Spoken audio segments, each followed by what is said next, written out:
just gonna let my people know on Discord that everything's all set.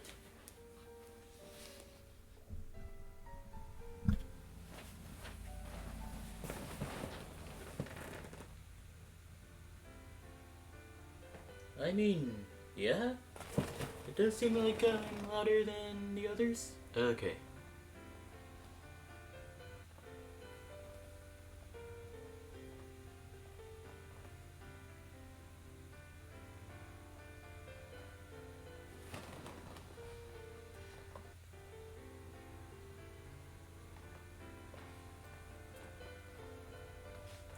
So, open arena today.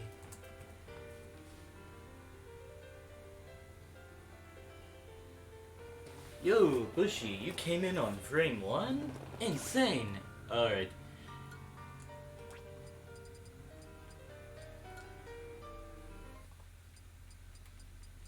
Who are we doing next? I don't know, let's play some banjo music. Alright.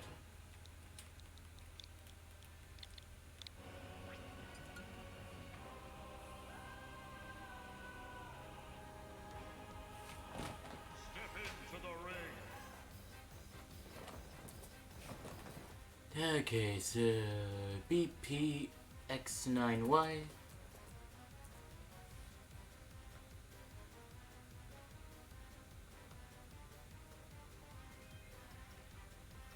And I'll do that for the arena info command as well. Bada bing, bada boom. Alright.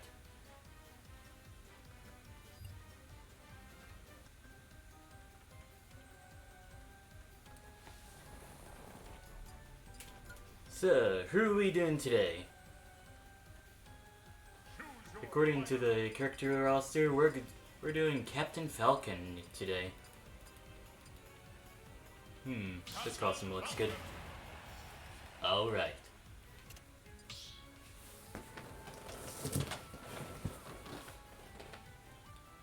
I also decided to turn my microphone up a bit more, so that I'm a bit more easily heard.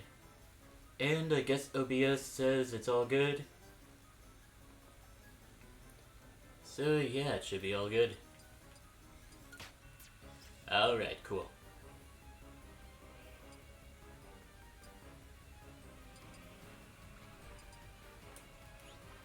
Good morning. Yeah.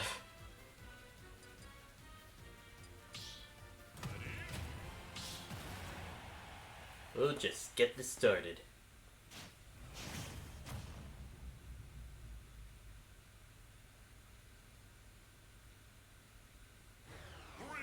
On to Midgar we go.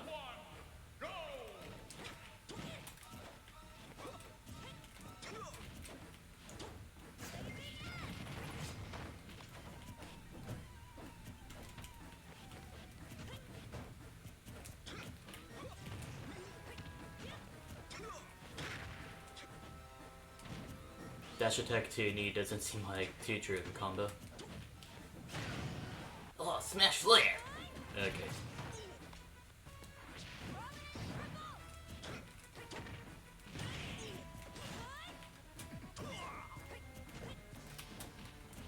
And yeah, it seems that there's some conversation on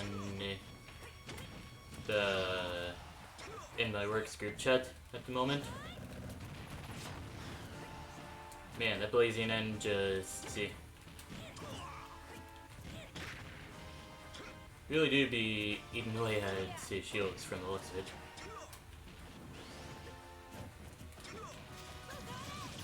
I was about to do my own cheesy approach option. Falcon punch! I guess that works.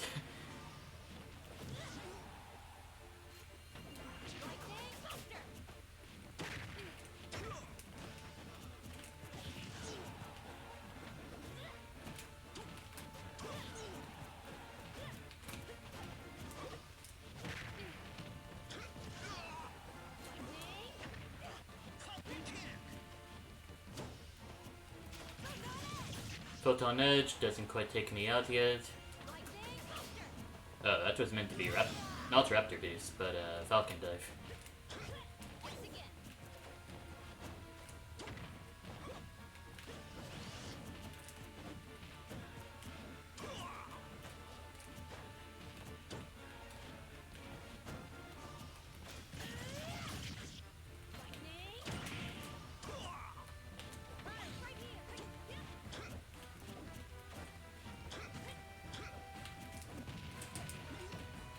So yeah, considering the circumstances that were in our previous matches, this match is actually pretty close.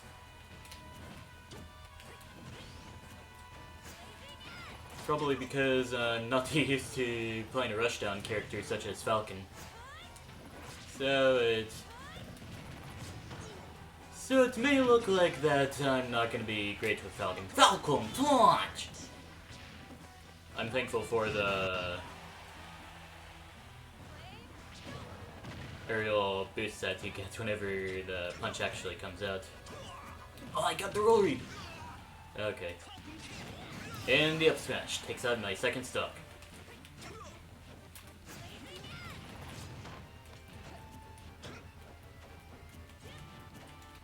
Oh yeah, now that I think about it, see, Captain Falcon's forward throw is pretty good as a kill throw. Not from downtown. Forward throw to knee? Yeah, good combo.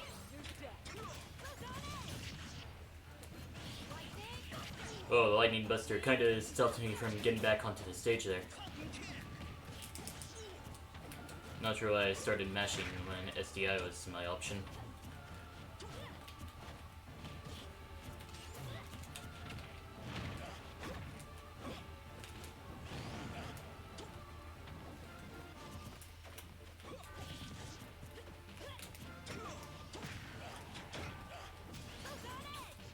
Yo, I somehow survived that, wow. Usually whenever Raptor Boost not Raptor Boost, yeah it is Raptor Boost. Whenever Raptor Boost gets used, Captain Falcon would go into freefall, but I managed to survive pretty well. And the Lightning Buster takes out my final stock. Honestly, a pretty close match. I almost put down the check mark to end there. Anyways, good fight. Now to see what conversation is buzzing to work. Yes, these are real. Well, that's... Oh, talking about the...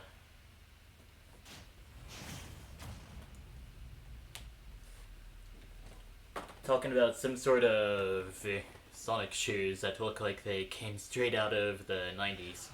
And not Sonic the Hedgehog shoes. There's actually a restaurant called Sonic. I work there. And it was made in the... It was found in the 50s. In the 1950s. Just in case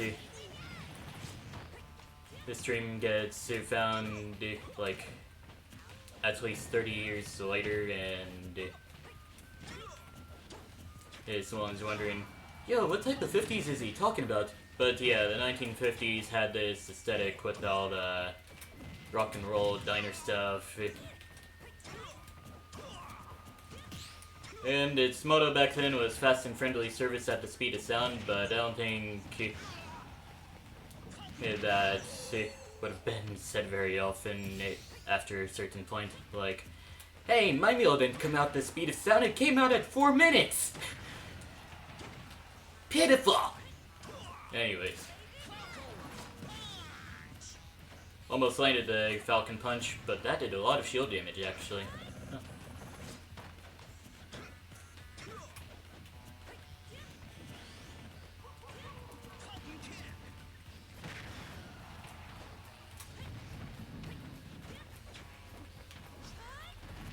But honestly, if you get to your meal at 4 minutes or less, you really shouldn't be complaining, especially if it's a fast food restaurant. Knee of Justice, once again. Alright.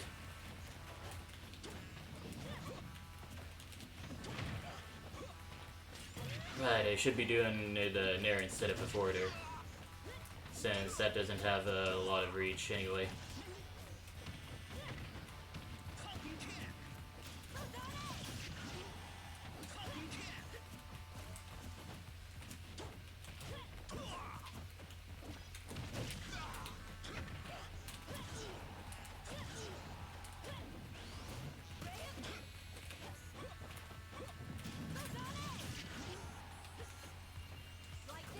Thought I could be cheeky and landing on that platform there.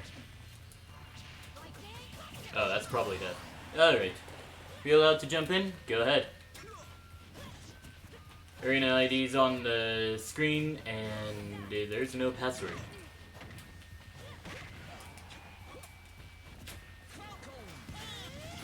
Apparently I can turn around the Falcon Punch without the turnaround animation actually playing. Which means it's theoretically possible to do a 360 Falcon Punch. And I think that's just beautiful.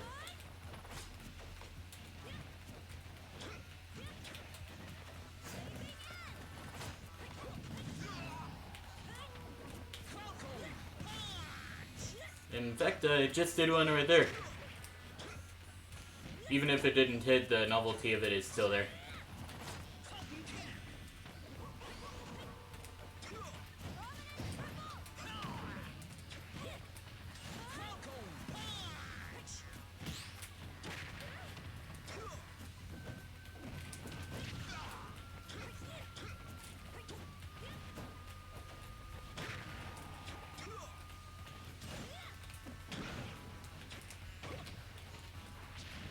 Almost got the not Raptor Beast, Falcon dive there.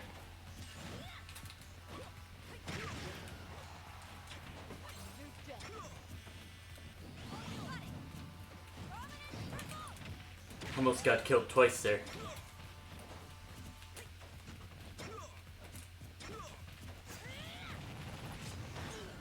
Yeah, I kind of figured the Blazing End would come out at some point. Okay.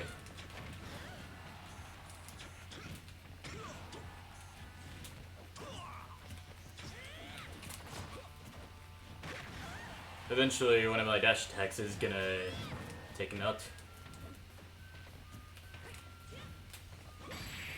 Alright, guess an air would come out instead. Alright. Once again, another pretty close game. 3-2 and win.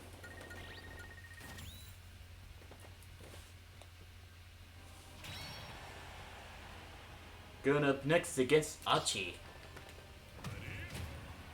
With an S here.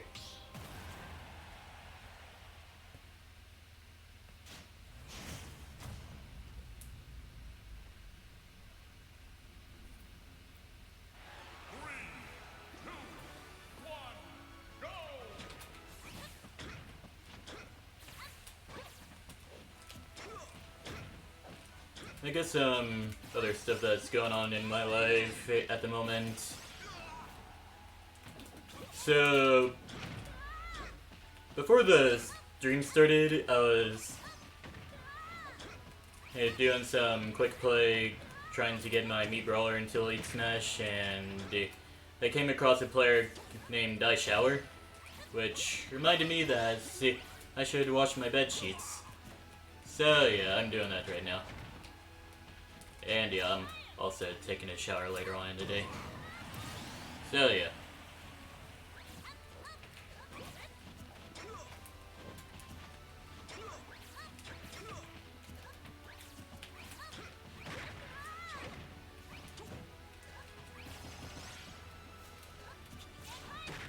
Thought I was gonna get hit by that PK fire there. Also, Captain Falcon does not have a counter. Right.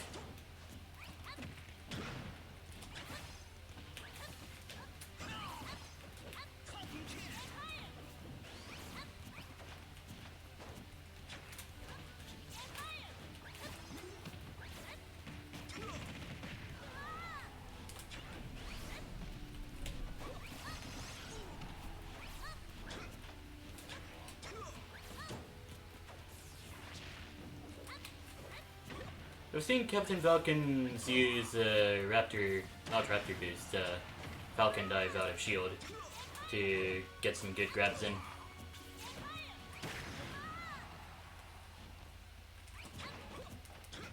Honestly, a better kill throw than a lot of other Captain Falcon's moves.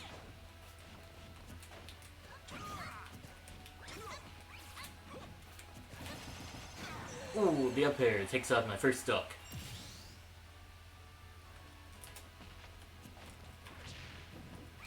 So far, I wasn't able to land a Falcon dive, so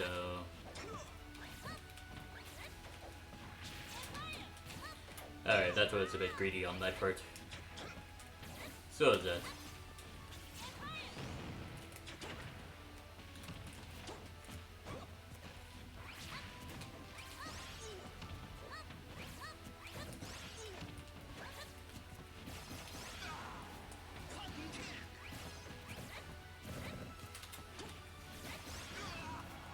Man, mess with these disjoints though. But honestly, if you find out that spamming PK Fire is alright, then go ahead and do it. I've played Smash enough to know how to get out of the PK Fire spam, so...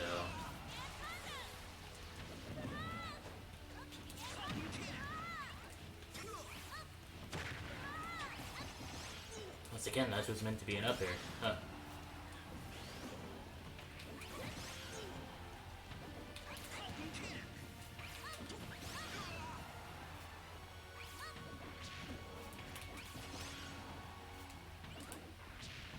Recovering high? Alright. Didn't see it kill me as fast as Achi wanted to get me KO'd. Ah, DI'd the wrong way. Alright.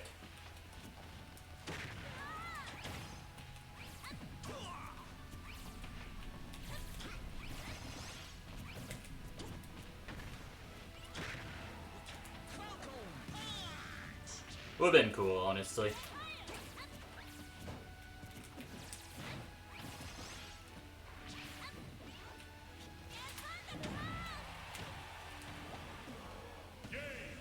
And that was an unexpected ending to the battle, but we'll take this.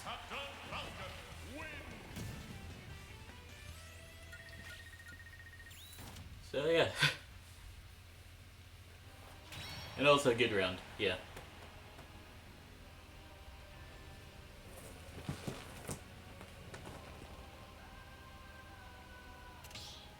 Going up against Bushy up next.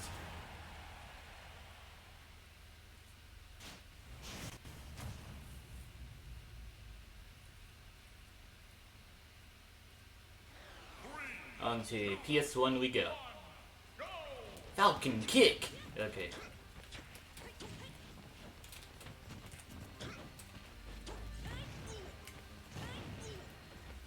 That dash attack has quite a lot of range to it, to be honest.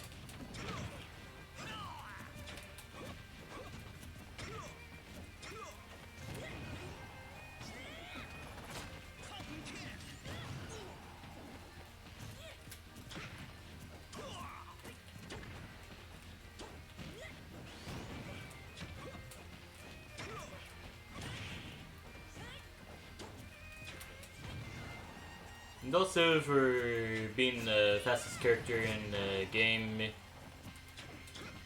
well, aside from Sonic, he does have some pretty slow dodge rolls, that's for sure.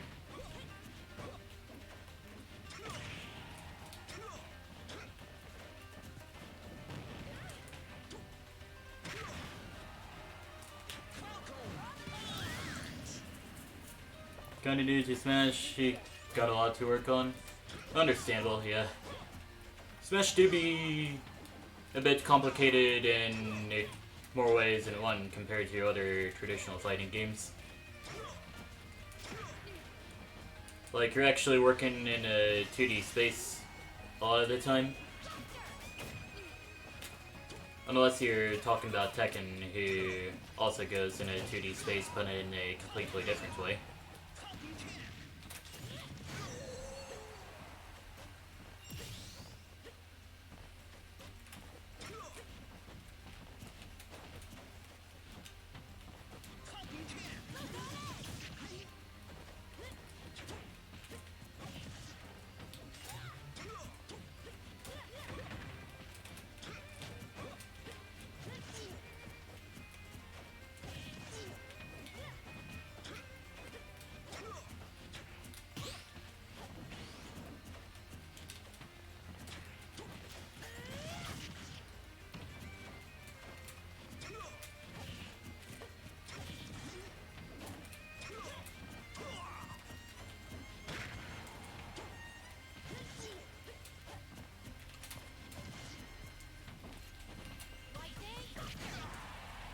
just about to punish that too.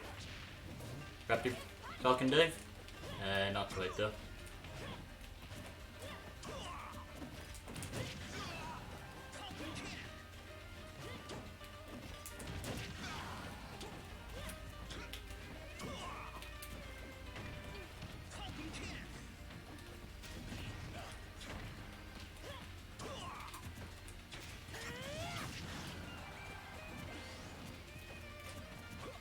Some American crews do be calling their best right now.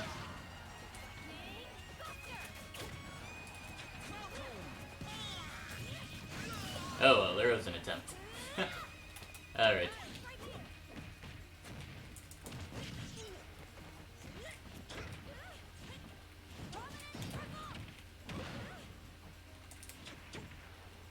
Well, I got the knee. Well, not the knee, but I landed it before there, actually. Cool.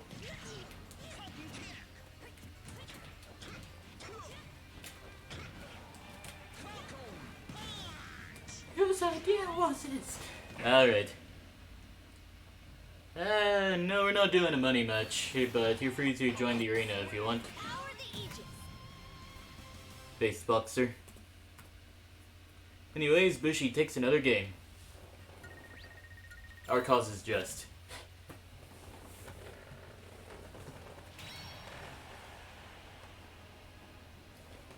Bushi then goes up against Achi.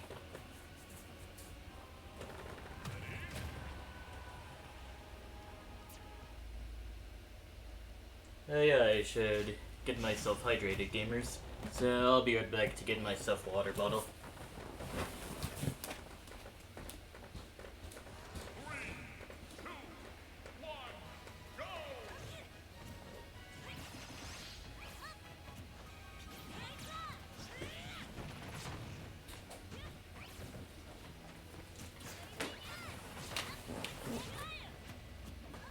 I was talking about a full water bottle, but I guess an almost empty one works too.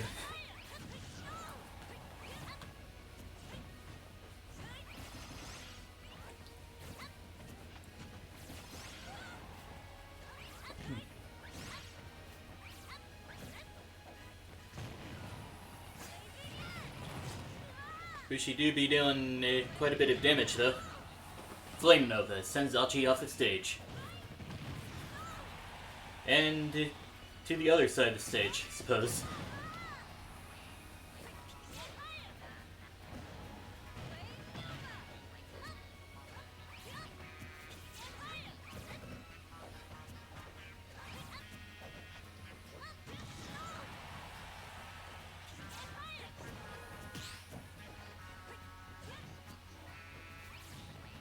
So yeah, interesting neutral going on here. Alright, Achi's starting to get the hang of things though.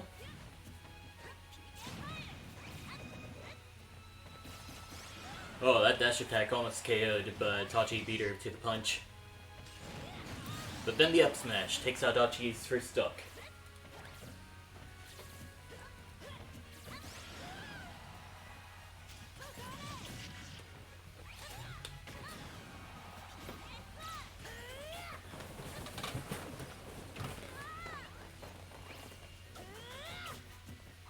Also good to remember that Mithra can turn around the Lightning Buster, which is neutral B.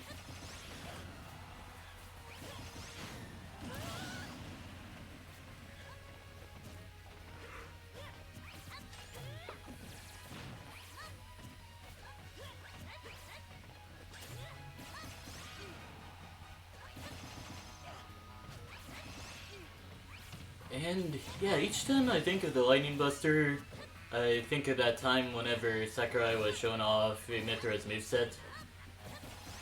And he mentioned that Lightning Buster doesn't hit behind Mithra, but then people soon found out that Sakurai lied about that.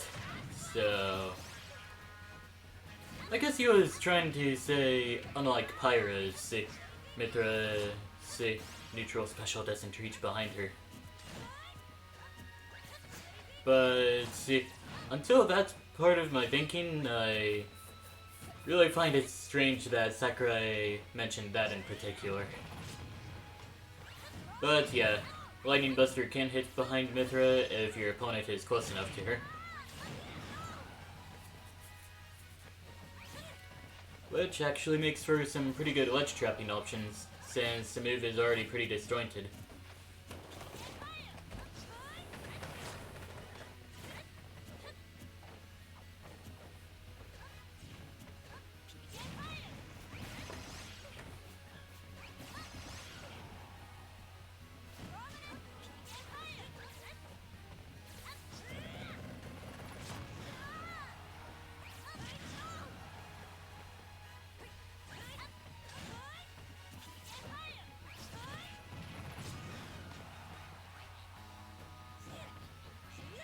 Oh, that up air almost took out Hachi's second stock though.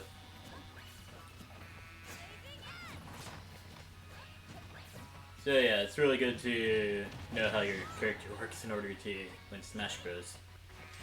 For obvious reasons. Like, your character not only has unique moves and all that, aside from Echo Fighters and all that, but the character also has mostly very unique special moves as well. And also all the movement speed, just see how the characters move in the air and ground and all that. See how light and heavy your character is, so that you would know if your character has potential to get juggled, which is something you don't want to do. Well, which is something you don't want to do, getting juggled, I mean.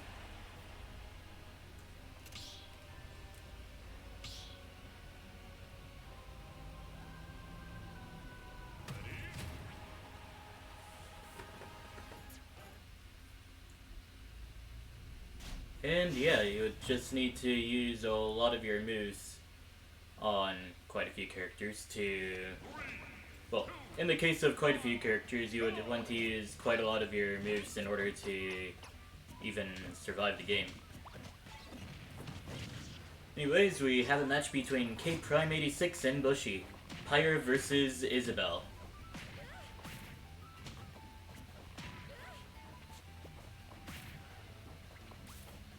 Isabelle do be quite a zoner sometimes.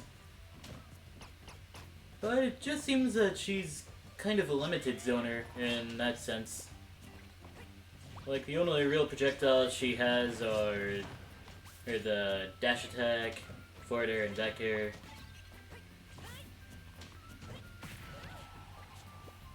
And I guess the fishing rod, but whenever it does get reflected, it doesn't really go anywhere.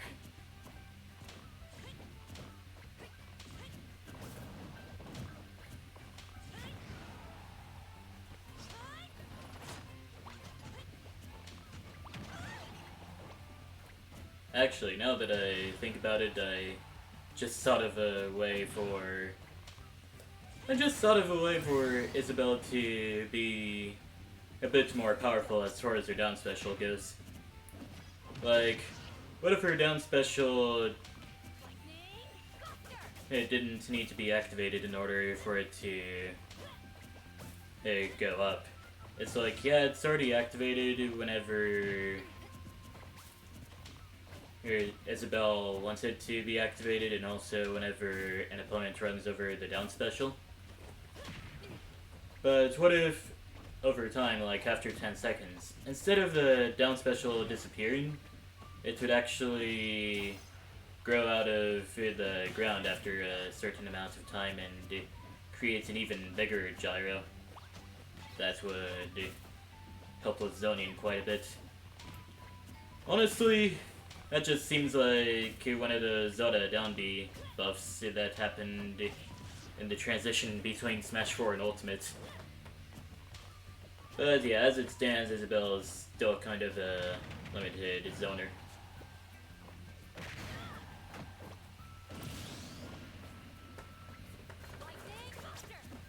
Anyways, K-Prime86 has scored 2 KOs.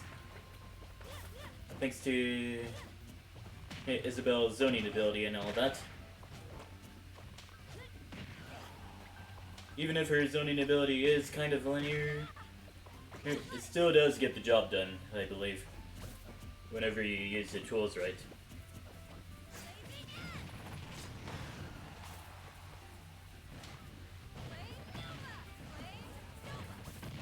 Oh, the get-up attack does not reach Pyra in time for the Flame Nova to take out, say, K-Prime first stock. But it looks like that'll be the end of Bushi's final stock, with the downer off the stage, pushing Pyra to just the right position where she can't recover. Anyways, K-Prime goes on to stay in the arena for a bit longer. And I just realized it's K-Prime 85, not K-Prime 86. No, it actually is K-Prime 86. I was double blind. Anyways, gonna see how my Captain Falcon does against K-Prime 86.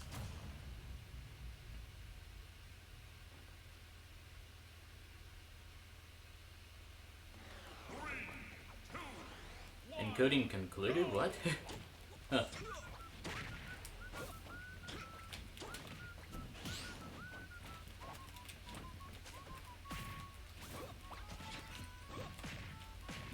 This is almost looking like it would be a closer battle, but the directions I'm getting launched in aren't really favorable here. There we go.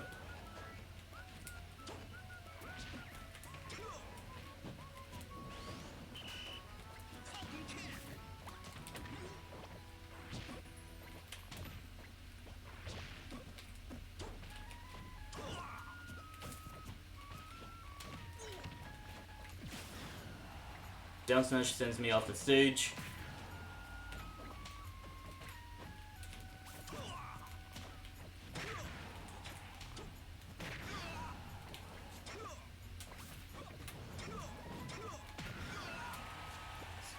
Yeah, some other weaknesses that Isabel's down special has is that certain attacks can destroy it pretty safely. Ooh, the jab into the down smash combo. At high percent, Isabel's jab, even if it does seem pretty weak at first, it can actually lead into smash attacks at high percents. And if you position yourself correctly over time, Isabel has the... What was that I just hit? Huh. But yeah, if you position yourself correctly over time, like... Sometimes, whenever you're performing a jab, like you see here, characters may actually get... Well, you may actually push yourself away from the attackers so that the jab doesn't become an infinite.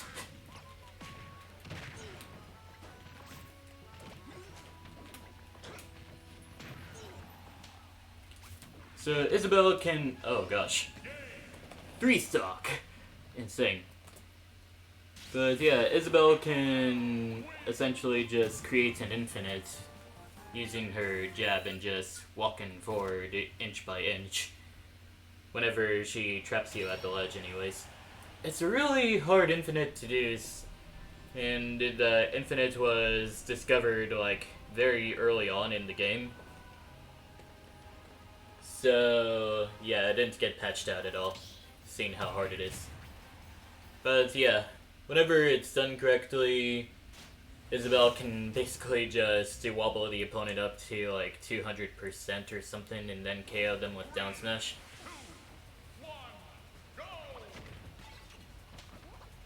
But yeah, K-Prime 86 is looking like the Wi-Fi warrior. But let's see what Agent Gold has to say about that.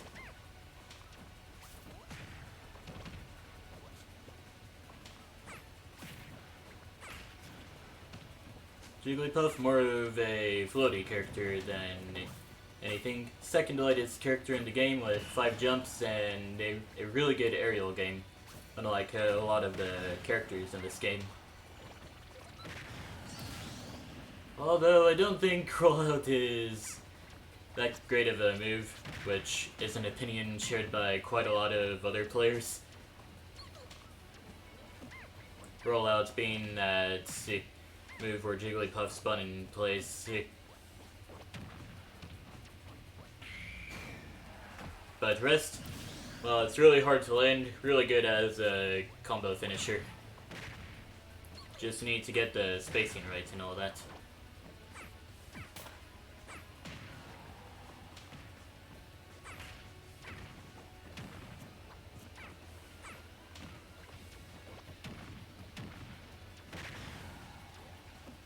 But yeah, things are looking pretty close between the two fighters at the moment. Isabelle has entered what is called the advantage state, where she found herself on the stage while her opponent is off the stage. And ledge trapping is something that Isabelle really excels at. And that's just one of the prime ways of doing all the KO stuff. Although there are some characters who can't ledge trap very well, but it can also edge guard pretty well, like Jigglypuff. Like, in some matchups, whenever Jigglypuff has the other opponent off the stage, Jigglypuff can just drop off the stage and perform her neutral air attack. And just keep herself afloat using one of her jumps and another nair.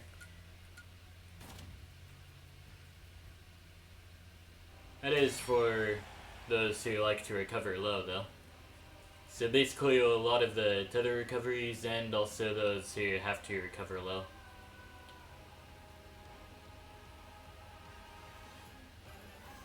But yeah, K-Prime has taken out Agent Gold's final stock, then goes on to battle against Fishy, I believe? Achi, okay. I got the last syllable kinda correct, though. On to Lilac Cruise we go. Isabelle versus Samus.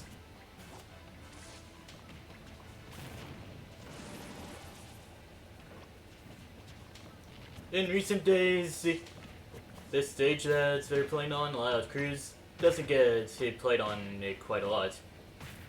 Because of all the slopes. But I remember back in Smash 4, there was actually tries to ban the stage because of the jank stuff that happens whenever it tilts. But since hazards are often, this rule says Lilac Cruise will not tilt at all. Also, that was a very dominating stock that K-Prime has doing there.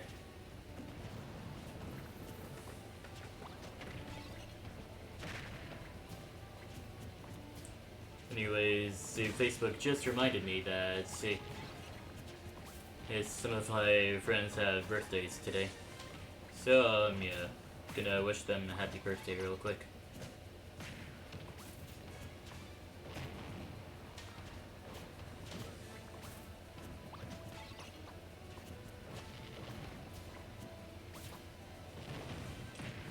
Alright. Anyways, back to commentating the match, and K-Prime has decided to take up edgeguarding against Samus. Maybe Samus's disadvantage is a bit better than other disadvantages that Isabelle had to go out to edgeguard herself.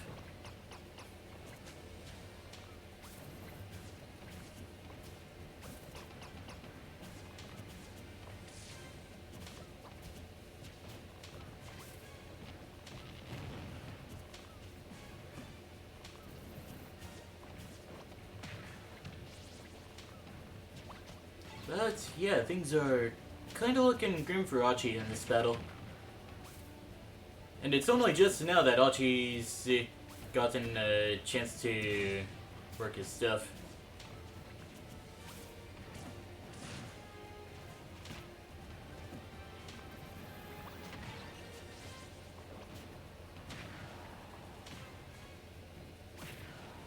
Oh, is that gonna do it though? Yeah, that's gonna do it. Anyways, K-Prime has taken out Achi's final stock and goes on to stay in the arena for a bit longer.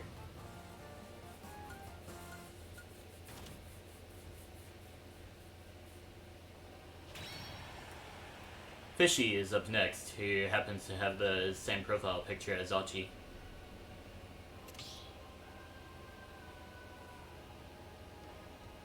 So I guess Fishy would either have a... I see. Yeah, I fish for quite a lot of stuff as Mii Brawler too.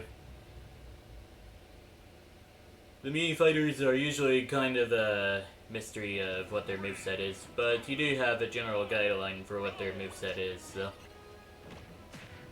Like, for each of their special moves, they have like 3 versions that you can choose from whenever you make a Mii fighter. But in World of Light, you can unlock their default. You can unlock the default version of the Mii fighters, which are basically the Miis as they are shown in the, I guess, promotional art of Smash Ultimate? Yeah.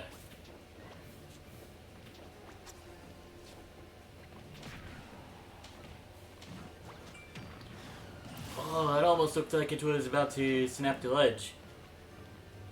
Though I don't think the Saurian Axe Kick is able to snap the ledge whenever it goes down like that. Anyways, while Fishy is fishing for whatever moves to use, K Prime just seems to be doing all sorts of Isabelle stuff. And yeah, Isabelle just caught Fishy's jump, and that's why Fishy had to use his up special there. The suplex, not too good of a move for recovering, but it works.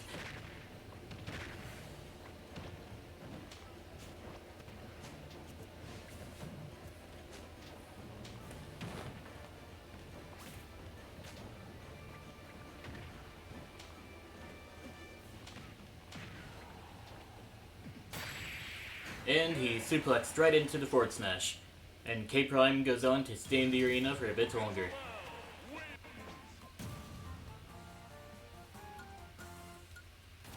And yeah, as a reminder, if I was playing as any other, well, if I wasn't doing this experiment, then I definitely would have been playing as other characters. But as it stands, I would need to, like, get my stuff good and all that. Anyways, K Prime then goes up against Bushy, who has picked up Rosalina here. This is a matchup you don't see very often, honestly. On to Lyoth Cruise they go.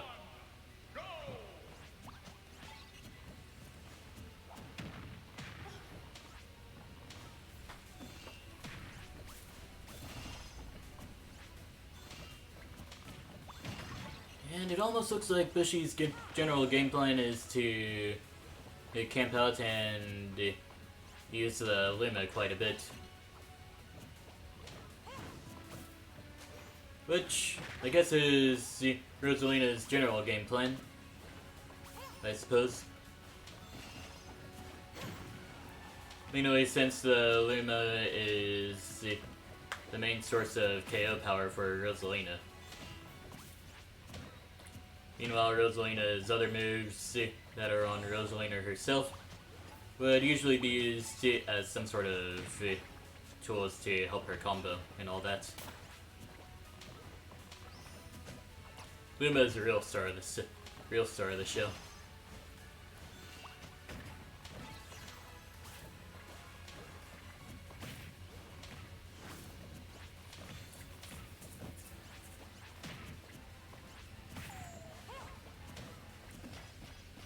And yeah, since Luma is the real star of the show, one of the goals of the opponent playing against Rosalina is to KO the Luma and just abuse Rosalina's disadvantage or something like that.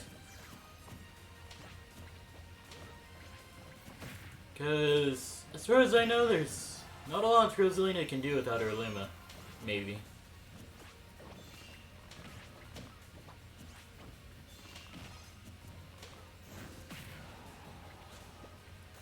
But yeah, things are actually looking pretty close.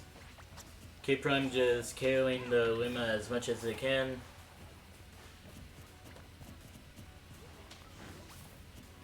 both characters just camping out in their own little worlds. And the up air takes out Bushy's first stock. Oh, cheese? Ah, the cheese takes out Bushy's second stock. And yeah, understandable. K-Prime just seems to be like, we take those, and goes on to stay in the arena for a bit longer. He taunted? No, that was Isabelle performing. That was a visual indicator for whenever Isabelle was launching her rocket off. But yeah, it does look like a taunt, to be honest.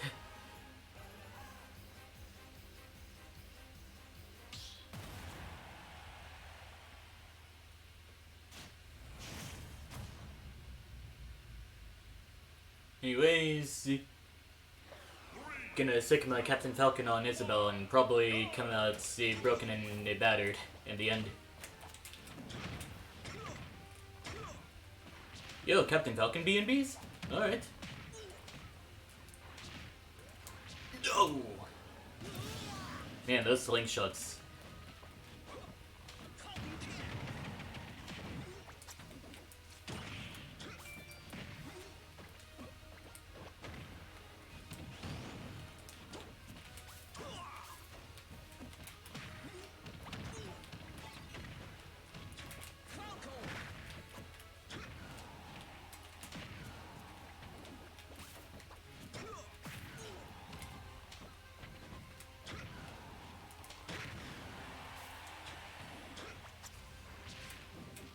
K-Prime looking for the cheese and also for the ledge.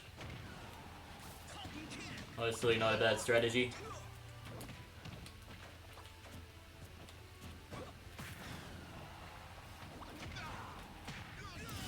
Dash attack into the forwarder, takes out my second stock, and the Isabelle combos begin. Well, not if I had anything to say about it.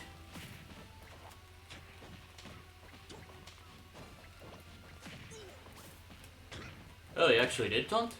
Alright, I guess if you want, the clip can be shown. But hey, I took a stock this time around. Let's go! Doesn't exactly help the average stock percentage, but whatever works.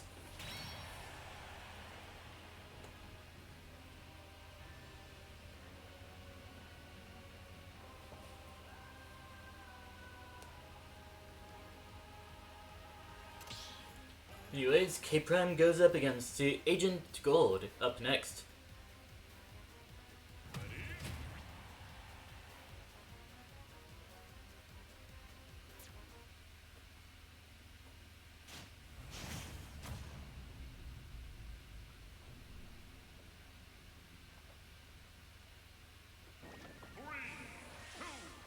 On to Midgar we go. Which, honestly, may be the most common stage we're seeing today.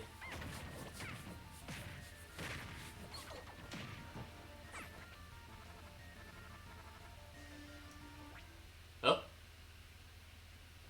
If this was my arena and he that again, I'll just kick him out. Anyways, I just got kicked out of viewing a battle in my own arena. Bishi got kicked out just the same. One of us. Well, directing this at Archie. One of us. One of us. One of us. One of us. One of us. Yeah, I guess there are some messages in the group chat, I guess.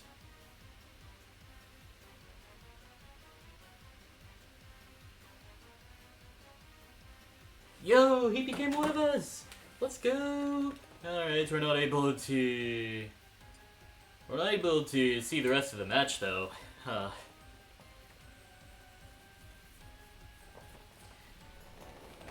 Hey, info. So, yeah, we all just got kicked out of viewing this battle for some reason. Last thing I saw before... Last thing I saw before the game kicked us out was Isabel T-posing or something like that. Though she wasn't actually T-posing, but it kinda had the stuff like that. Nintendo needs to fix the server? Yeah.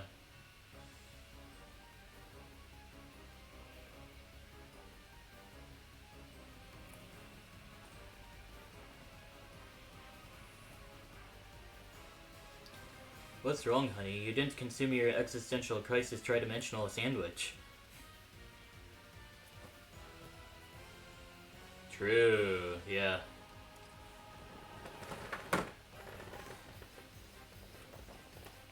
Well, I already consumed a sandwich for breakfast today, so... Yeah, I think I'll pass for the existential tridimensional sandwich. Maybe tomorrow. I say knowing full well I'm not going to consume the extra tridimensional sandwich. Well, existential tridimensional sandwich, I mean.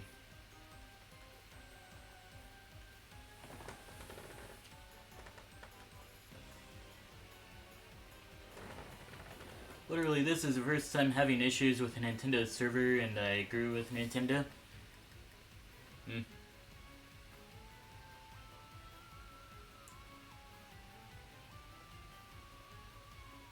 Also, yeah, thank you for the follow, Base Boxer. And Agent Gold exited, probably on account of a connection error. Not exactly sure what took so long, though. Here's to a good fight, says K Prime. Isabel versus Ness.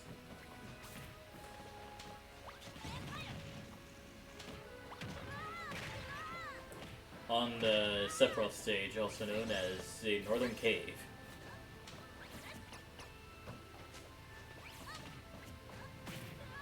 And yeah, you definitely gotta appreciate some of the effort that went into quite a few of these DLC stages.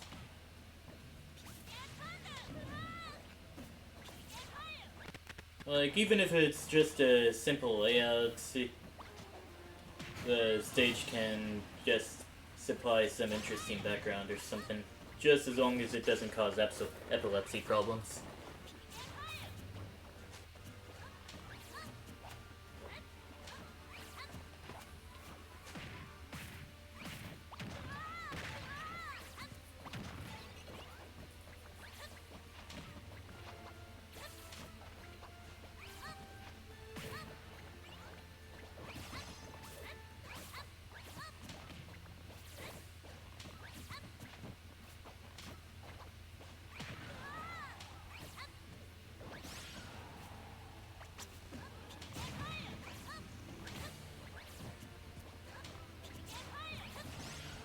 Oh, I didn't even notice that K Prime took out Achi's first stock. But I guess it did happen, yeah.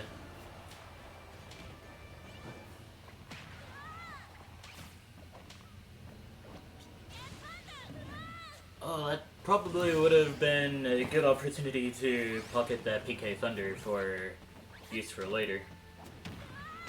Though there's no telling where the PK Thunder would actually go unless you actually try it, like pocket and then release it. Alright.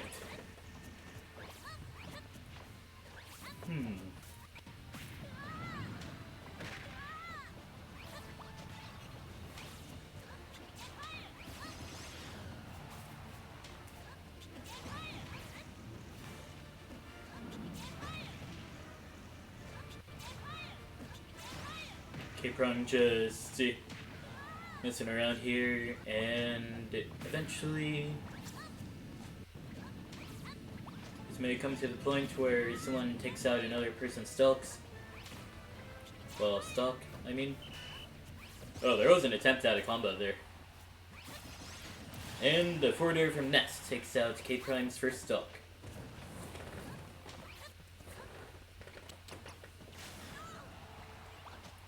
Although K Prime's just got to the final stock down. So yeah, K Prime goes on to stay in the arena for a bit longer.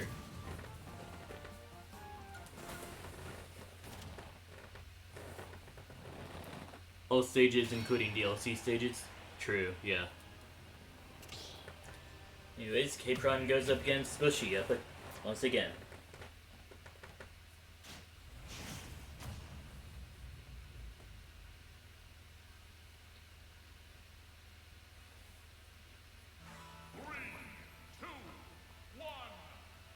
K Prime just trying to make it up to Bushy for whatever happened in their previous battle.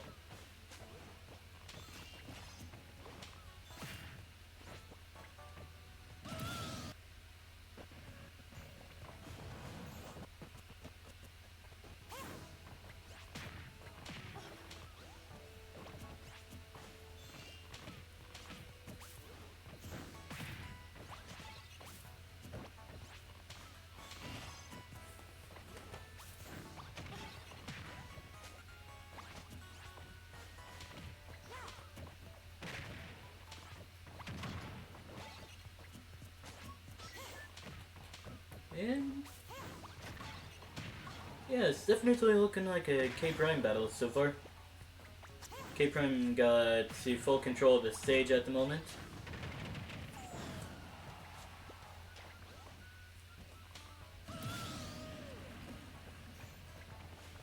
I wonder what happened there.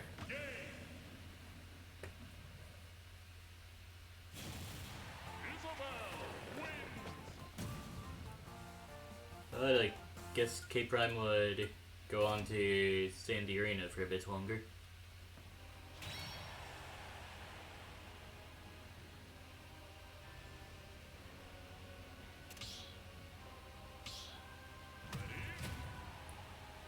Guess I'll go ahead and start the next battle then. Maybe Bushy realizing that Rosalina is not gonna cut it and going on to choose a different one. Honestly, pretty good strategy.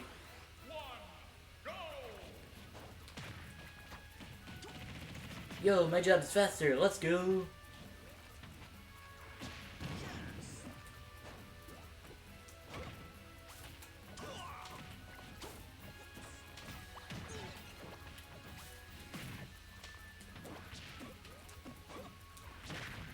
There was an attempt to get a spike there, but see, I only ended up getting in the disadvantage.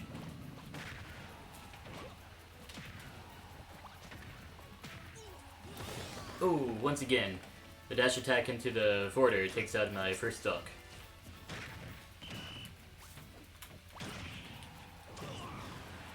Stomp into the forward smash.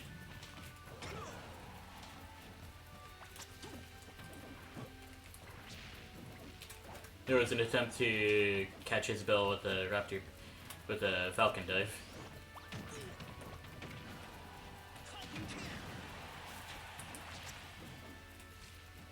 Well, no cheese, it could be done this time from both of us.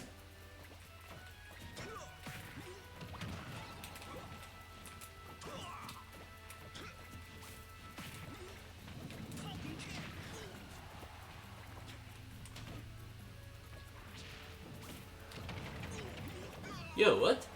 Insane.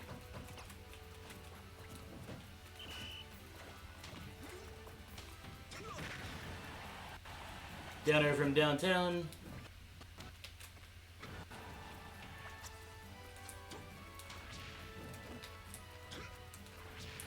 Oh, almost got the grab with the Falcon dive.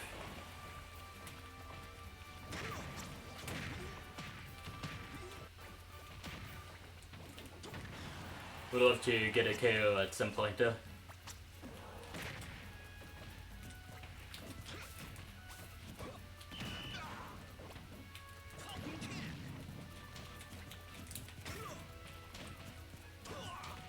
And that's just the nature of multi-hits. The first one connected, but not the second one. got greedy for Raptor Booth or Falcon dive.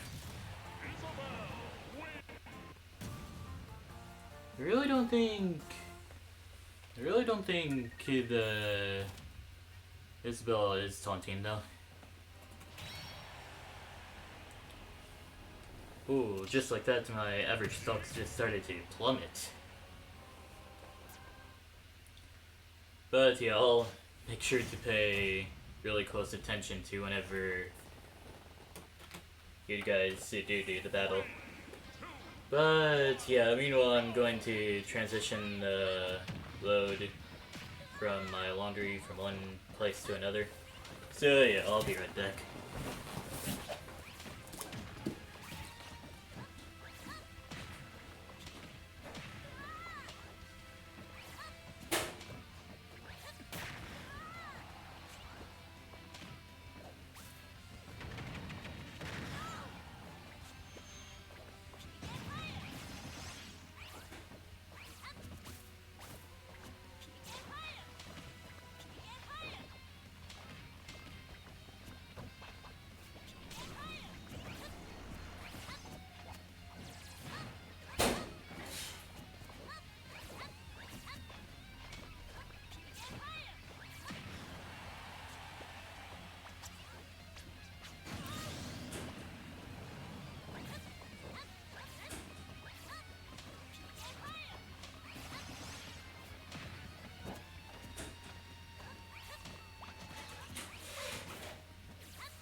Goes on to stay in the arena for a bit longer. I just happen to have a good view of it from where I'm at. Also,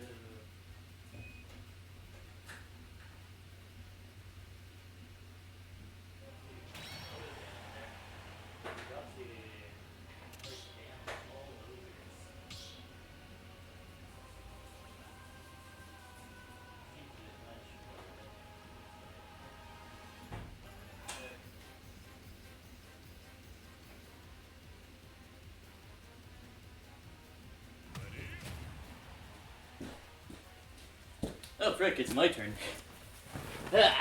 Okay.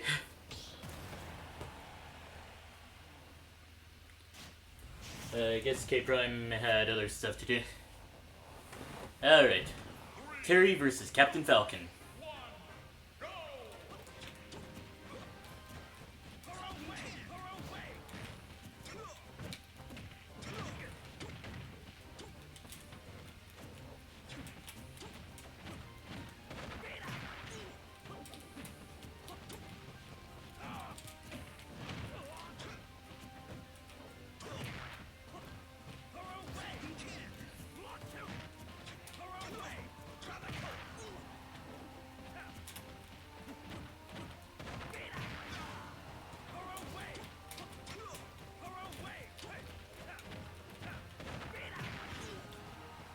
Yo, Bucci's actually doing quite a number on me.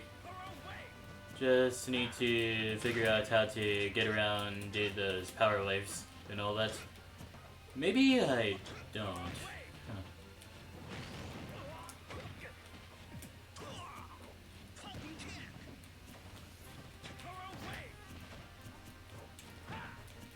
Yeah, I don't. Okay.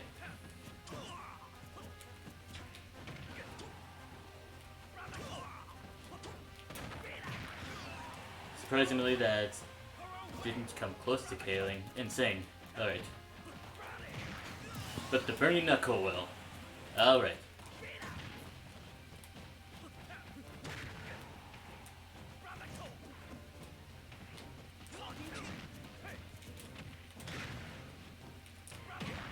And the Knee of Justice takes out Bushy's first stock.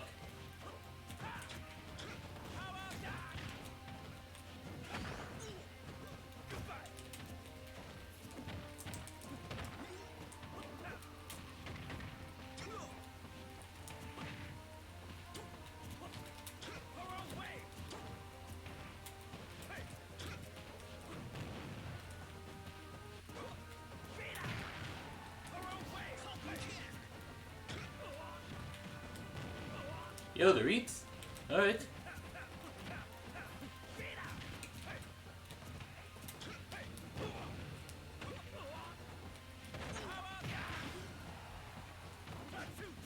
So yeah, Terry's Power Dunk with the platforms is actually a pretty powerful combination.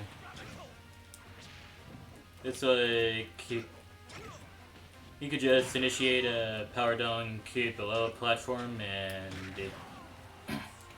opponents won't be able to SDI out of your, well, SDI out of your Power Dunk.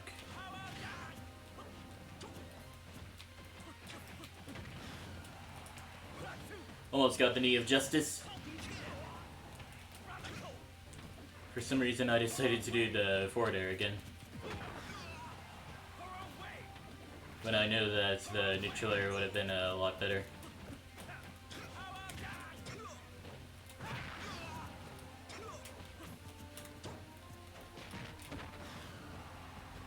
Fortunately for me, I managed to escape all that.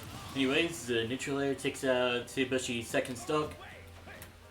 I'm still in a bit of danger though. Yo, the Raptor boost into the knee though? Insane. Alright, Burning Knuckle takes out my second stock.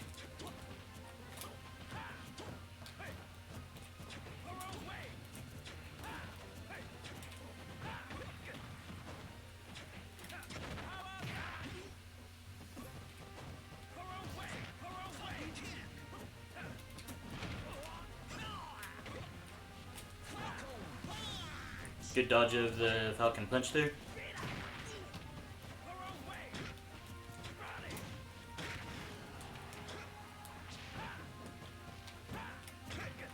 I suppose being able to land the Falcon dive is stuff only reserved for the pro players, like Fatality and all that.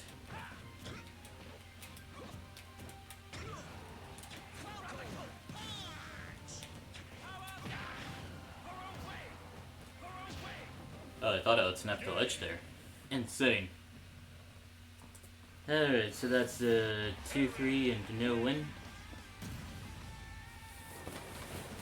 Bushy goes on to stay in the arena for a bit longer. Going up against Achi up next.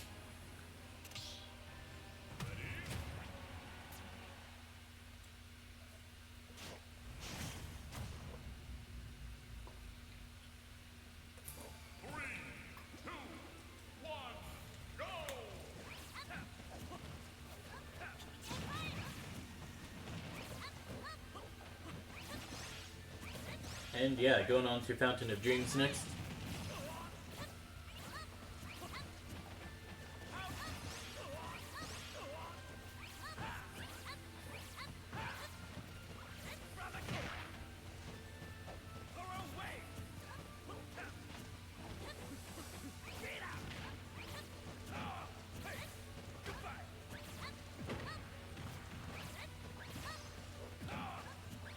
And yeah, Achi definitely do be moving around with nest moves and all that.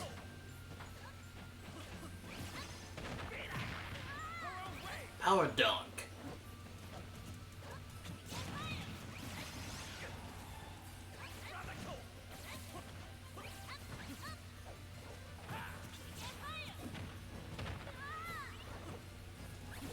Kind of anticipating those moments whenever Bushi would like use one of the special moves that are only available whenever Terry has the go meter active or something like that.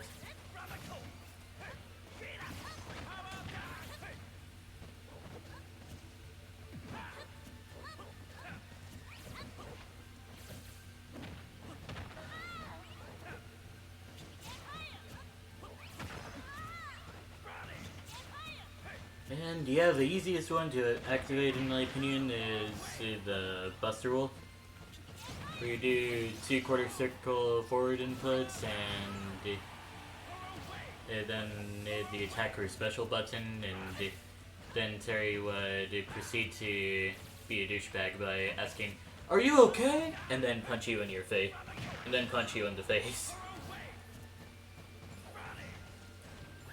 So yeah. Won't be seeing that for now, since Terry's only at 24%.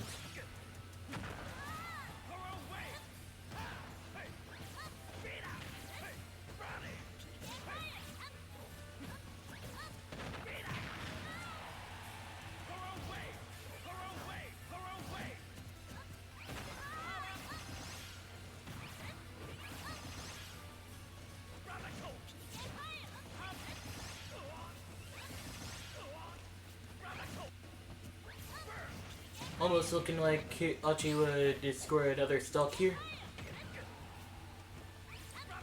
But Terry now has the go juice, anything can happen.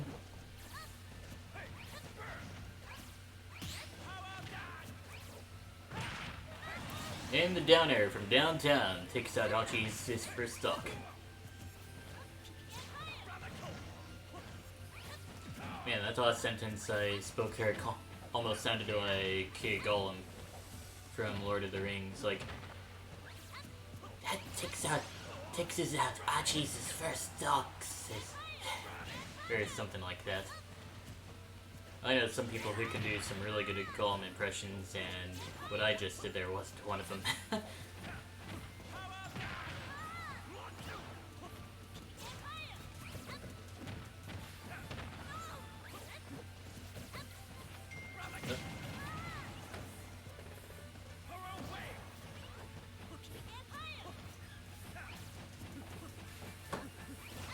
So yeah, remember those issues that we were talking about?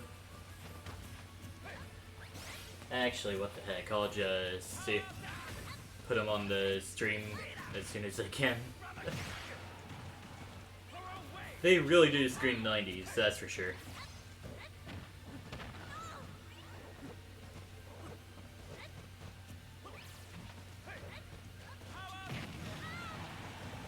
Oh, and this just highlights all the text. Okay.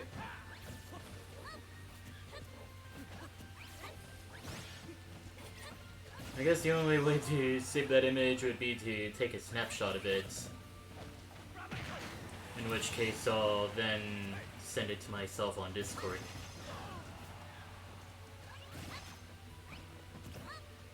And the bot testing channel on my Discord server is going to be full of posts that aren't related to bot testing at all. Okay.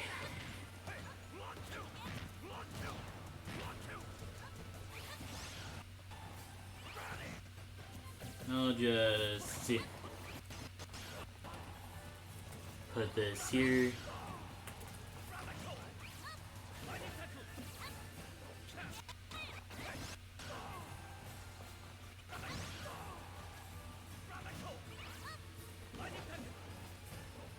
Download that image that I just posted to myself on Discord, which may make the stream suffer immensely. SMH. Border takes out Bushy's final stock.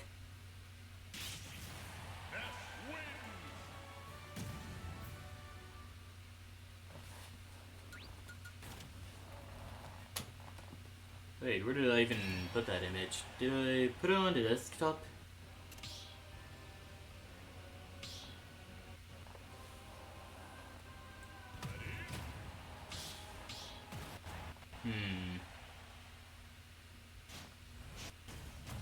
Okay, yeah. So here are the shoes we were talking about.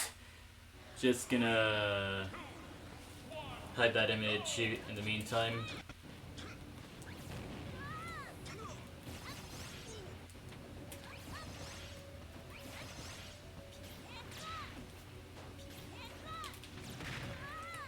Didn't mean to do up throw, but I guess we all make mistakes in the heat of passion, Jimbo. Yo, 2 Falcon kicks and no knee of justice.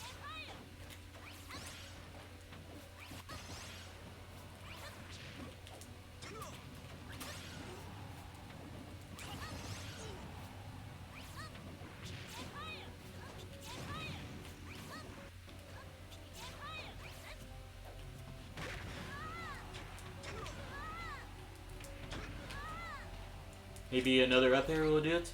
Nope. Alright.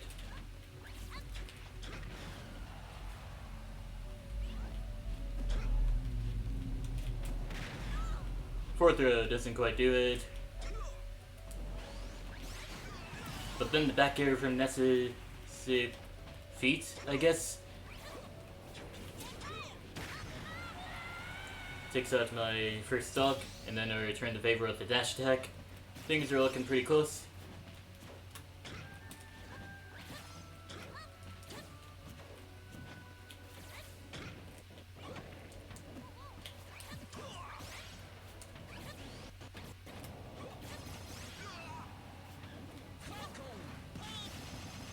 Yeah, sure. I meant to do that, but it didn't have the same effect as using a powerful move like a mirror or something.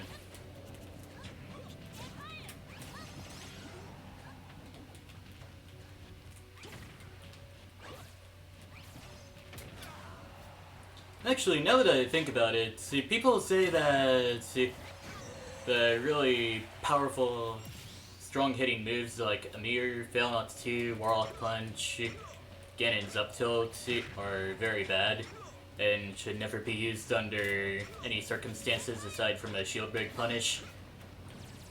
Well, let me tell you this. They can actually be used to control an area while they're not active. Well, while the hitbox for that move isn't active. Anyways, case in point, last night I was playing as Byleth in a tournament, and I got someone off stage. And I decided, for some reason, to charge up to Fail Not To, as you do. And I actually controlled that area so that the person who was recovering was just not able to recover high at all, and for a threat of being hit by Fail Not To. So, yeah, I just did stuff. Good stuff, I mean. Anyways, that's 2-3 and no win. Things are kind of looking to even out. Anyways, right, here are the shoes that I was talking about earlier. They really do scream 90s, I'll say that much. I mean, wow, look at that design and all that. 3, 2, 1, go! Anyways, I'll just take that image down now. And also lock it in place so that I don't accidentally click on it. Anyways, Zachi goes up against Kev. Finn.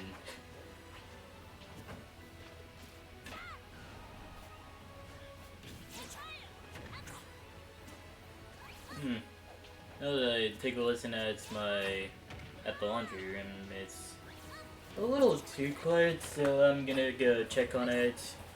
Make sure that I didn't overload the washer, which tends to happen whenever I do it.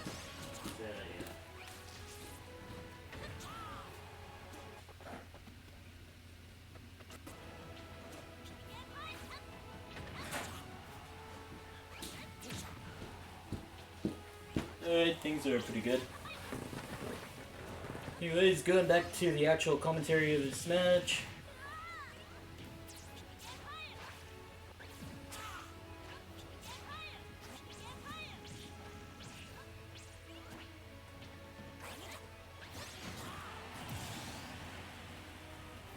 And yeah, the back air takes out Kev's first stock.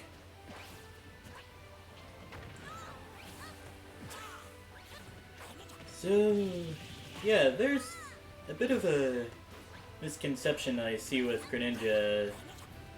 Is saying that, see, hey, he moves fast, see, and his moves also come out pretty fast. Hey, he must be a rushdown character. And I thought that for a pretty long while too, but see, then after trying desperately to win against Greninja, I finally went on to the Greninja Court and they found their frequently asked questions. And found out that Greninja is more of a whiff punish character than anything. Who would be baiting approaches and all that. And it really shows that, especially with the frame data that Greninja has. Yeah, his moves do come out pretty fast, but they also have a bit of end lag on them. The only exception being the Shadow Sneak, in which, if Greninja is not using it to recover, you can see it coming from a mile away. And even if he is using it to recover, if you see a ominous black circle just hovering across the stage, then you know that Greninja is using the Shadow Sneak. Water Shuriken almost takes out Achi's second stock. Oh, add insult to injury, why don't you? And incidentally save Achi. Wait. Never mind. Yeah, I hate recovering with Nest too.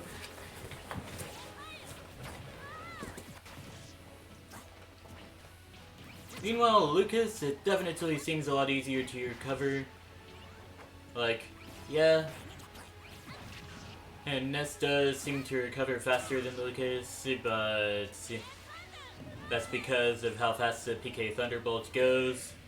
And one tap from the PK Thunderbolt will actually cause Ness to go into freefall.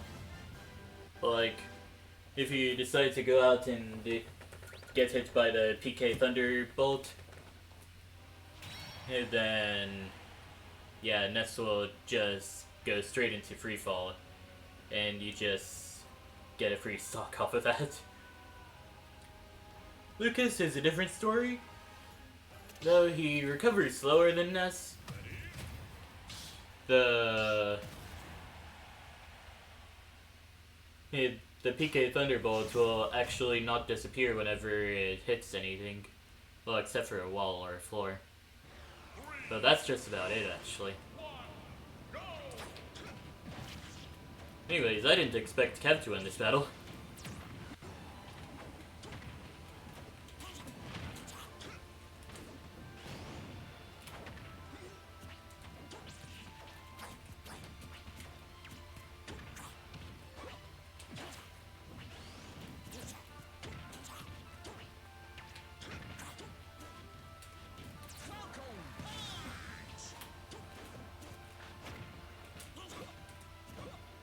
Oh, that was any of justice right there.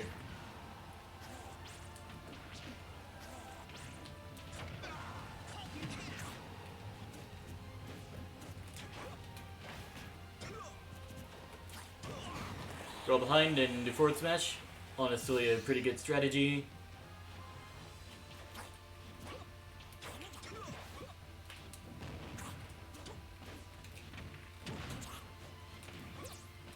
One of the skill check combos that Captain Falcon has is the Raptor boost into the knee. Well, I believe it's a skill check combo, but all the times that I've been hit with it, it seemed to have been a true combo. Unlike a lot of other skill check combos, like Ridley's down throw, down special.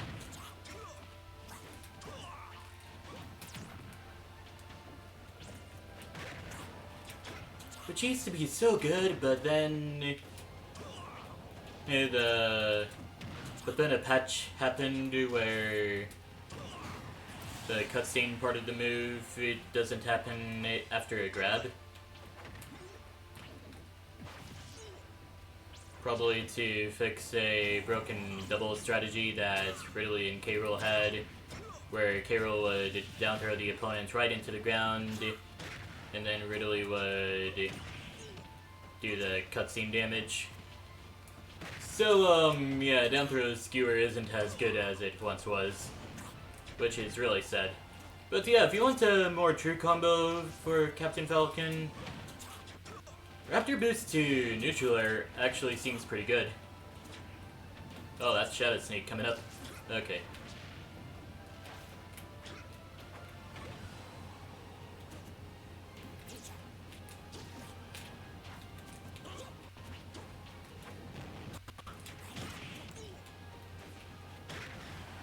Dash attack sends Greninja off the stage once again. There we go. Falcon dive as a whiff punish. Anyways, that's a 3-1 win.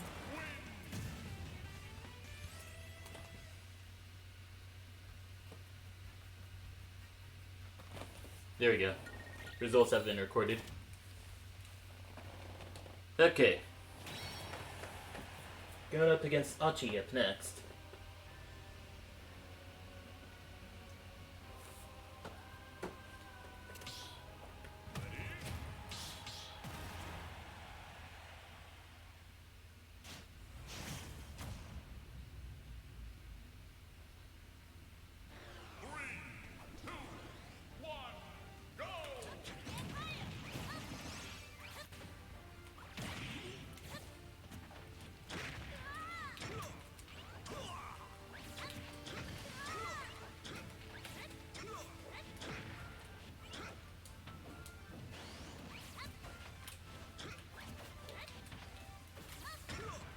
We both be playing the neutral game pretty well, actually.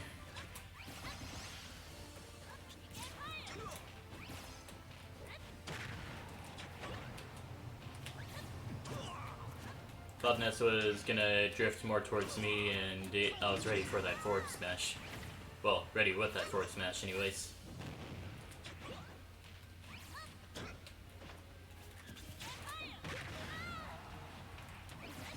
Oh, almost got it. Wait. Almost got it again. Achi basically had the reaction time of a level 9 CPU right there.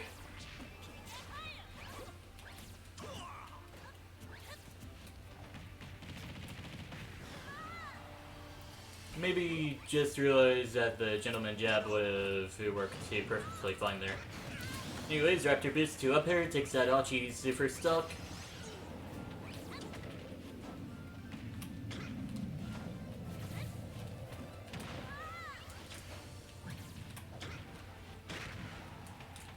And I just took his jump. Honestly, it would have been really hype if the Falcon Punch was facing the other way.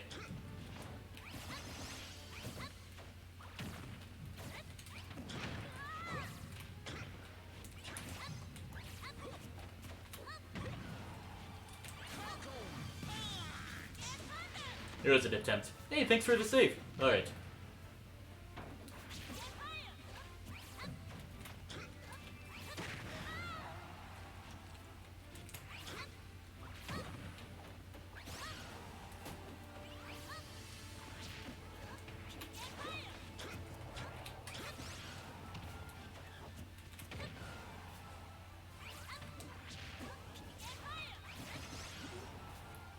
Hachi doing a pretty good job at keeping me off the stage though. Just gonna neutral get up and Falcon kick to get back to the stage. Well, get back to center stage anyways.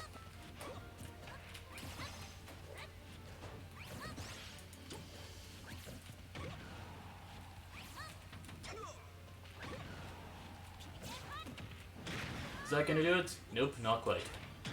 But the knee just as well. Fourth row into Knee of Justice just seems to be a common fake combo that I would do.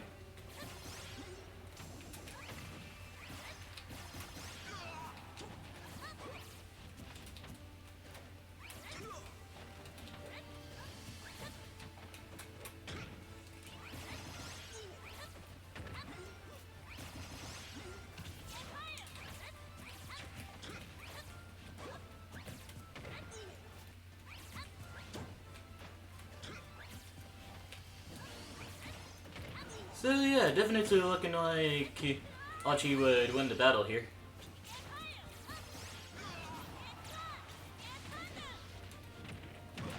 Just managed to dodge the PK Thunder just in time.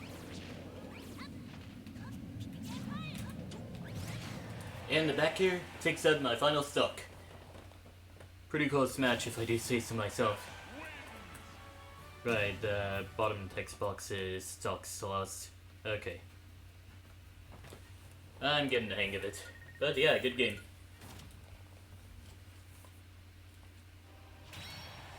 And I guess this will be me versus Achi arena for a long while.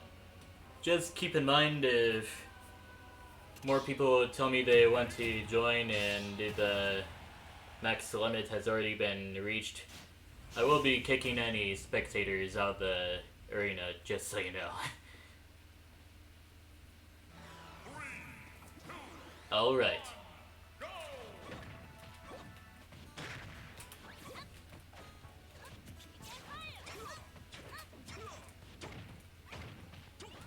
Oh, I had some good stuff going, actually.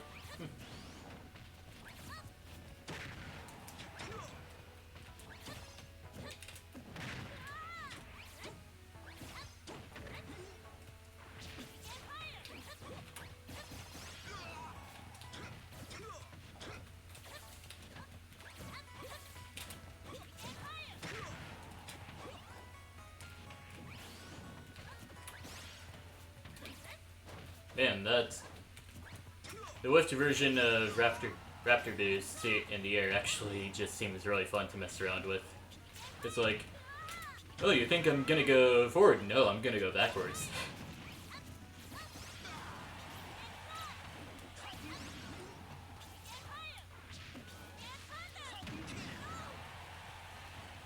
Falcon kick isn't quite gonna do it though.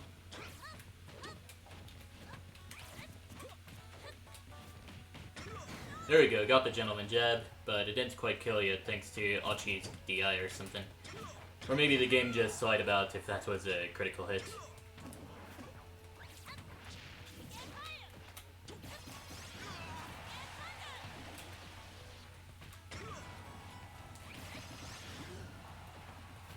Achi coming in with a counterattack with the forwarder, but then I managed to take out Achi's first stock with the down tilt.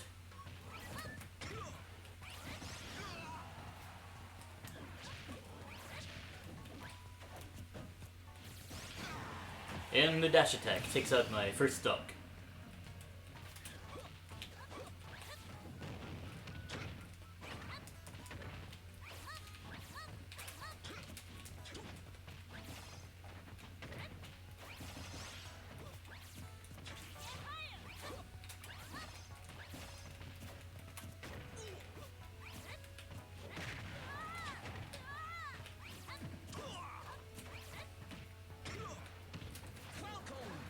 Well, I thought I was gonna get a really good roll read off of that, but Achi's definitely gotten a lot better here. Kudos to you. Although one doesn't use PK Thunder in neutral.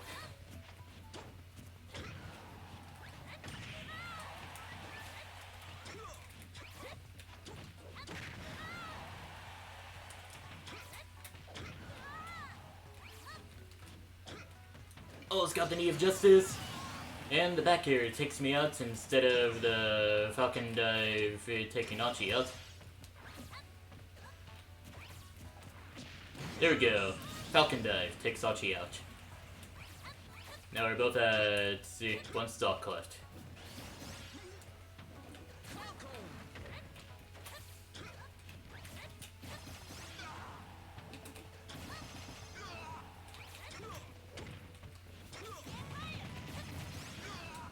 And yeah, PK Fire into Imagination, definitely a good combo for Ness. Just gotta find some good stuff to combo out of the PK Fire. Like, Ness's back throw is a pretty notorious kill throw. And for Ness, like, probably the strongest back throw in the game that's, like, a regular back throw. I mean, not a command back throw like Meat Brawler's counter throw. Which is the actual most powerful command throw in the game. Dash attack!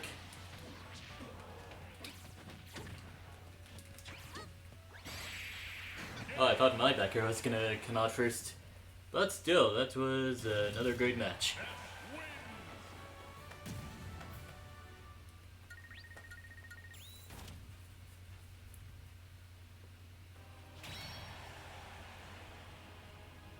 Just a classic set of matches between Ness and Captain Falcon.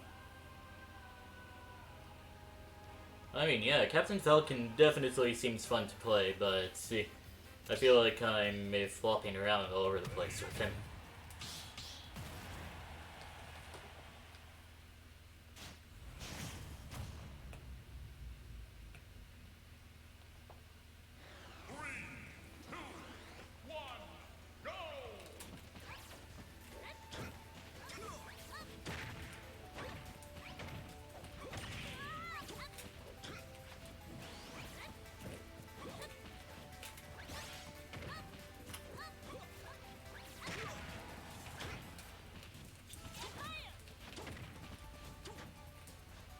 Alright, yeah, for a tilt does clink with up tilt.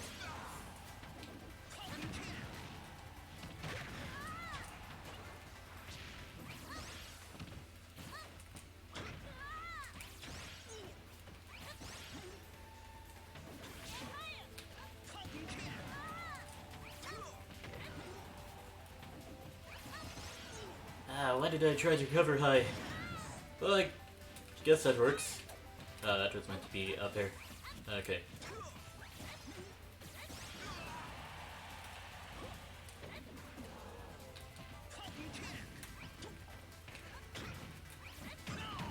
And the up smash takes Tachi's first stock.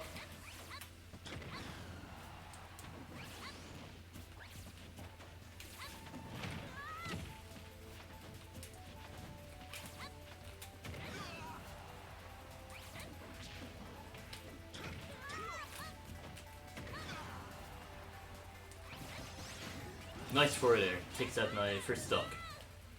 No, Hachi!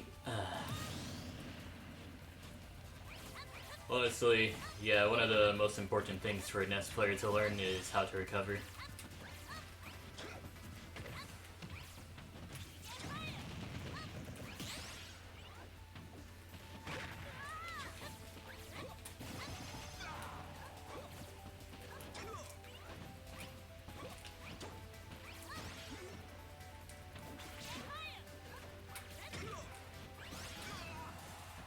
I don't think I would have gotten any of justice if that hit, but see.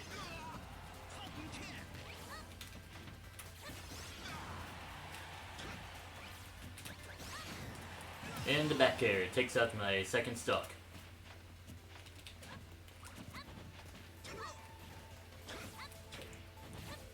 But yeah, you definitely do have some of the other Wi-Fi habits, like...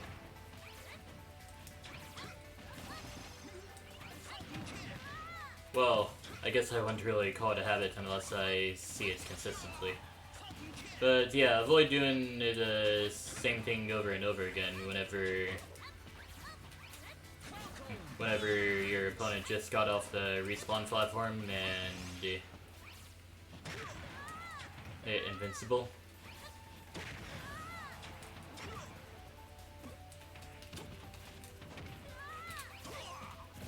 Oh, that would have been a sick forward smash right there.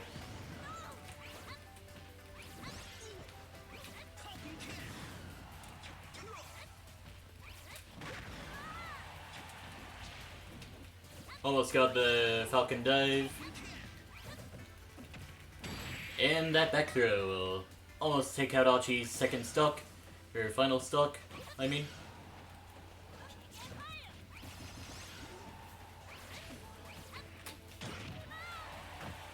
Down there from downtown. Insane. Alright, so that's 3, 2, and a win.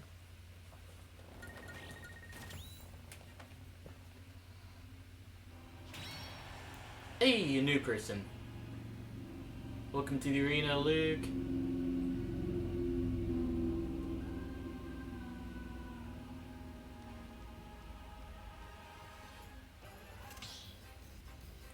Anyways, hey, Violet. Well, this will be an interesting match. Great games, honestly, yeah. First time on Wildlight Castle for today's stream.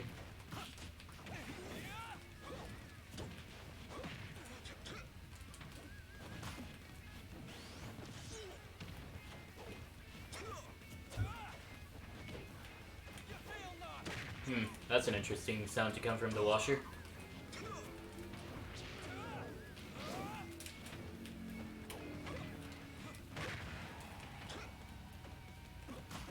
So yeah, one of the things that Violet excels at is the mid-range game. He doesn't do very well against zoning and the close range, but he's able to make his way through. How did that dagger hit? Huh. Not exactly the knee of justice.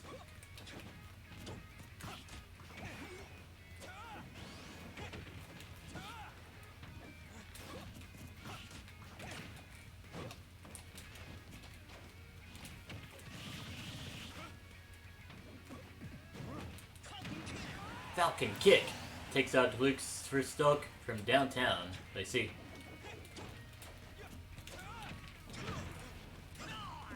Meant to be in up there. Man, that's probably would have been a cheesy end for my first stock if the Sword of the Creator hit. And yeah, I'm down to call whatever Violet has to offer. Yeah, I'm proud to call whatever Violet offers to the table cheese, since I call it cheese myself whenever I'm playing as Violet.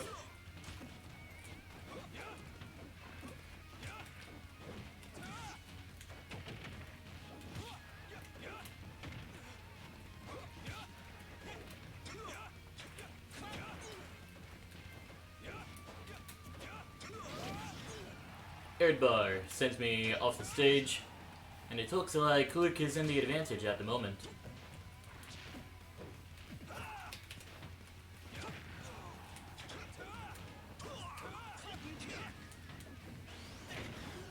Well, if that was a sweet spot, that definitely would have taken out my first stock. Or second stock, actually. That came pretty close to taking out my second stock, too.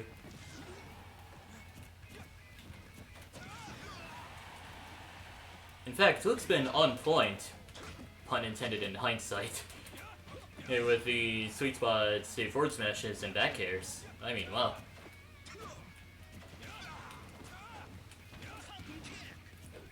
Maybe that Falcon kick was a little too greedy. Fail not shot from downtown.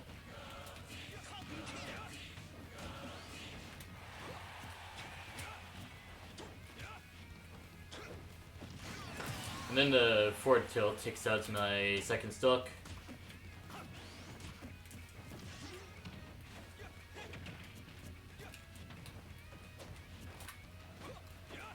But yeah, now that I think about it, see, Captain Falcon's down tilt can catch opponents while they're on the ledge.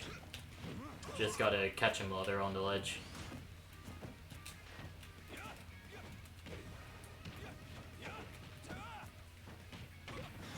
Gentleman jab. I should be careful when challenging Byleth off stage. Unless I'm below him, then everything's alright. No, the wall jump didn't come out! SMH! I'll get it next time, Tiger. Each battle a chance to grow. Each battle a chance to throw. Indeed, yeah.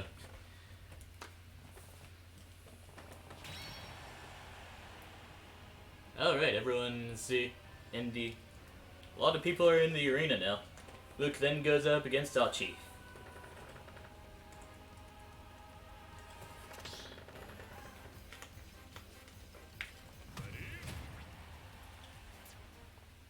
Byleth versus Ness.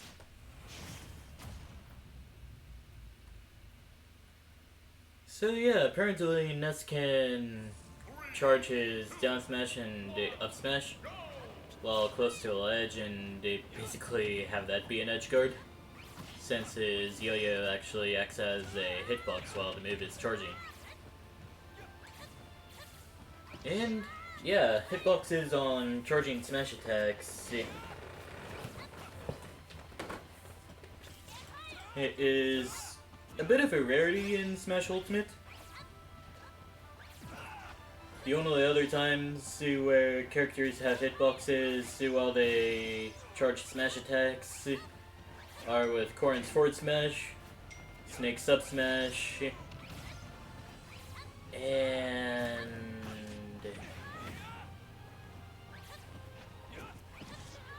I don't remember anyone else who has a hitbox while charging a smash attack at the moment.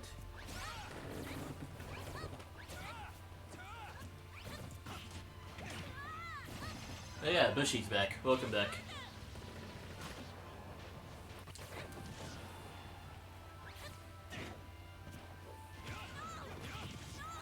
Anyways, the down tilt to up air almost takes out Achi's first stock, but Achi had other plans thanks to that DI. Byleth's disadvantage is pretty bad. Once you hit him a few times off stage, he'll no longer be able to recover. But no one really wants to hit Byleth while he's off stage, since Byleth also has the potential to cheese out his stock thanks to the Sword of the Creator, that being the up special.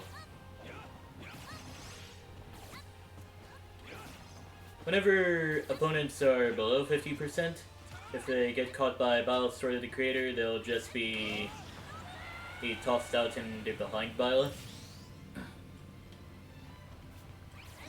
which would allow for Byleth to have easy follow-ups, just as long as the opponent's DI is just where Byleth needs him to be. Meanwhile, if the opponent is above 50%, whenever they get caught by the Sword of the Creator, or they'll actually get spiked.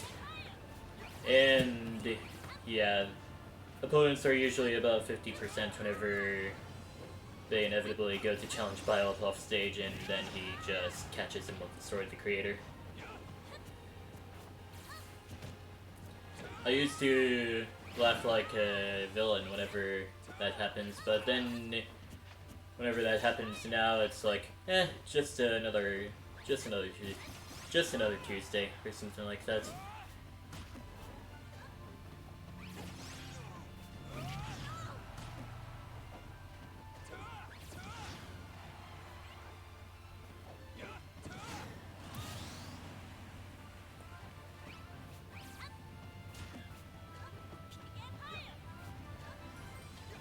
But yeah, as I was saying before, with below 50% stuff that Byleth can do,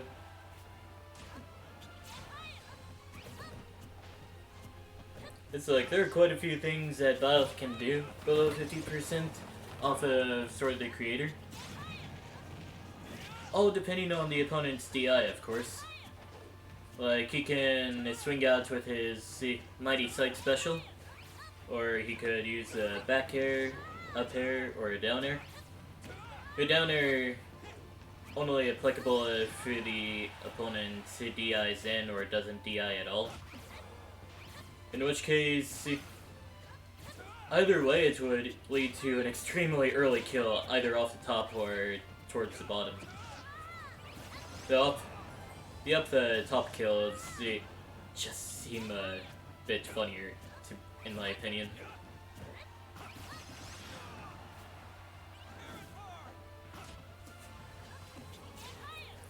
And yeah, let's not forget the elephant in the room.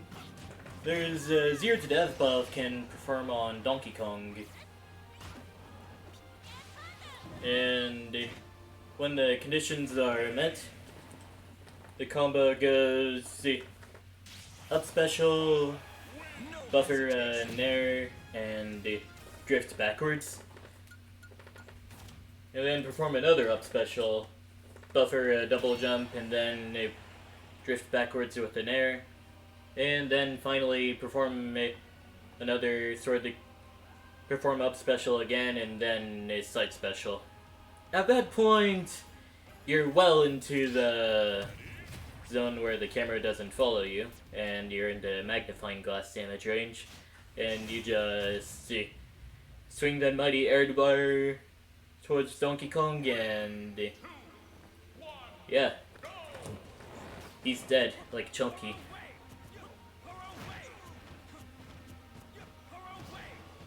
Anyways, Luke then goes up against Bushy.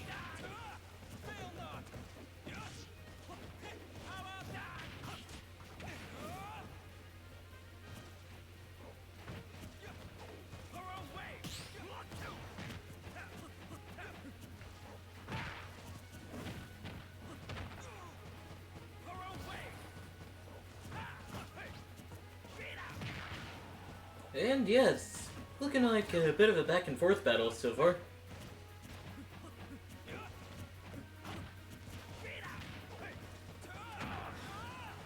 Forward smash sends Luke off the stage.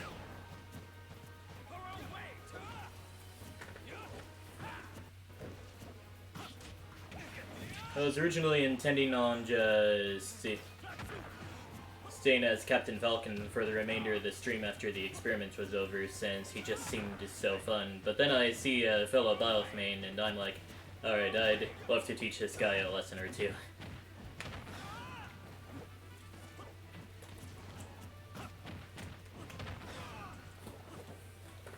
At least in the Byleth video, anyways.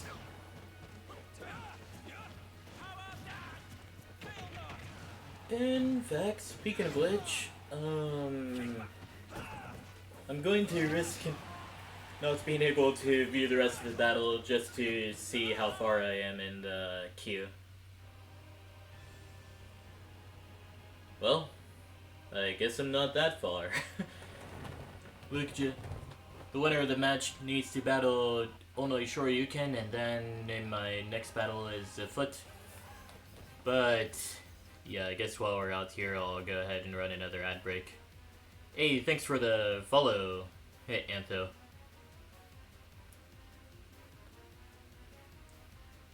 Someone whispered? Ah, I see. Okay.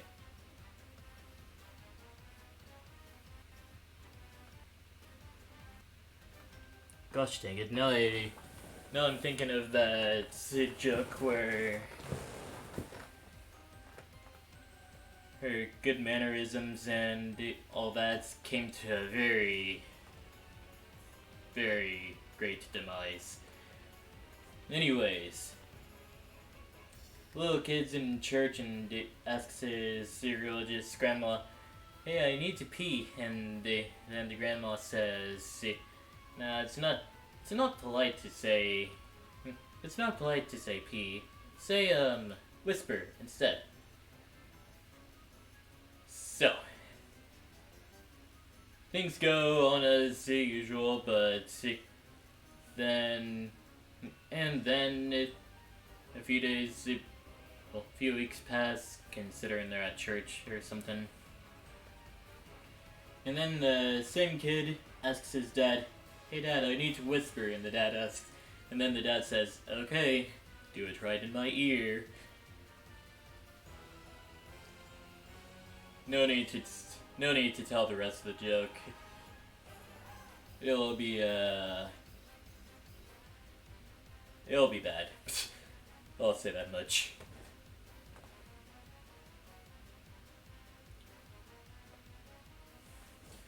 But yeah, I keep on getting whispered in the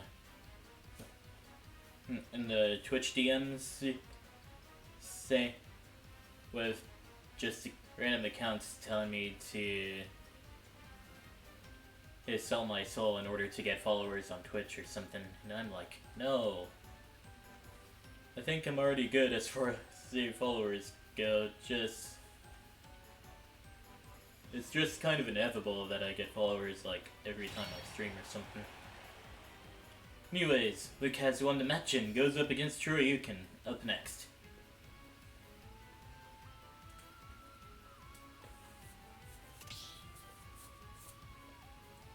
And it looks like my last chance to go with the Captain Falcon battles will happen after this match.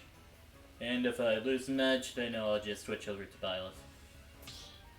Oh, Shoryuken is AFK at the moment?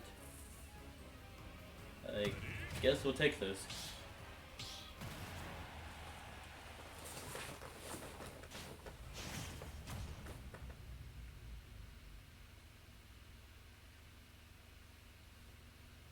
Anyways, Luke versus Captain Falcon on Midgar.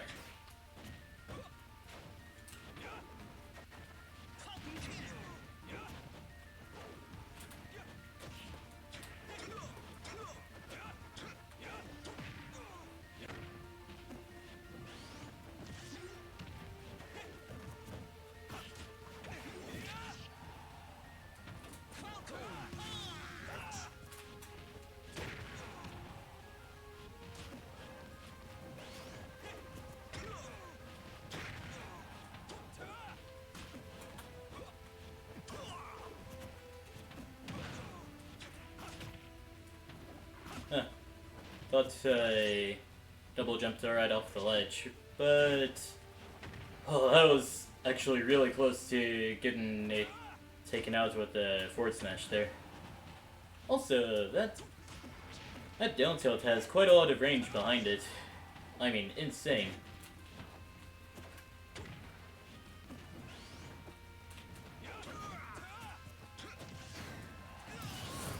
Anyways, the back air takes out my first stock.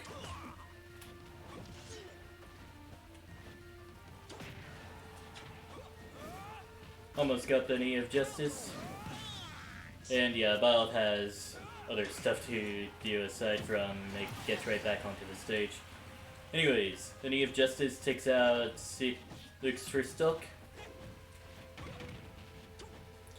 Oh, that actually would have been a great opportunity to spike Byleth with a up tilt on Captain Falcon.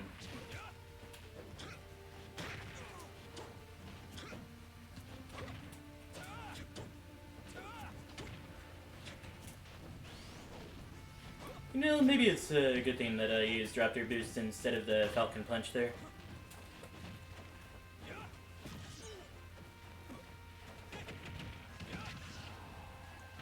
There into dash attack, honestly a pretty good combo that Byleth has.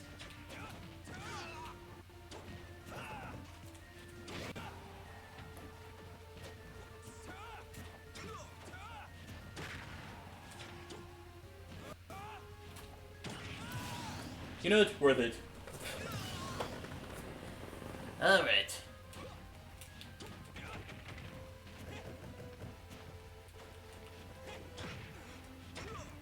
So yeah, with the shield, with my shield as it was earlier on, just sitting there. Pretty sure a good down smash or down air from Byleth would have taken out my shield very quickly there.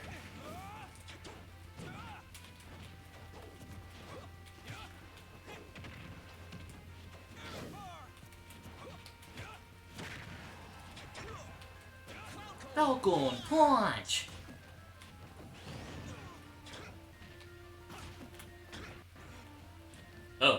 actually used his jump right before the down tilts came out. But yes, we take those. Yeah, I guess I'll do one more Captain Falcon battle before I switch over to a Byleth for the rest of the stream. Mistakes. Always hate mistakes. Yep, indeed. Alright, going on to battle Achi now.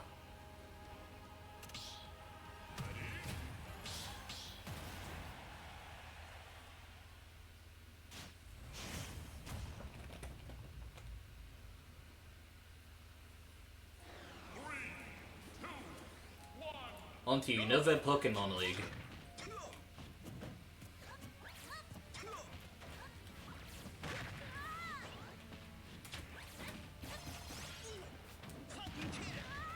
I didn't think that Falcon Kick was going to hit for a moment, but then it did. Huh.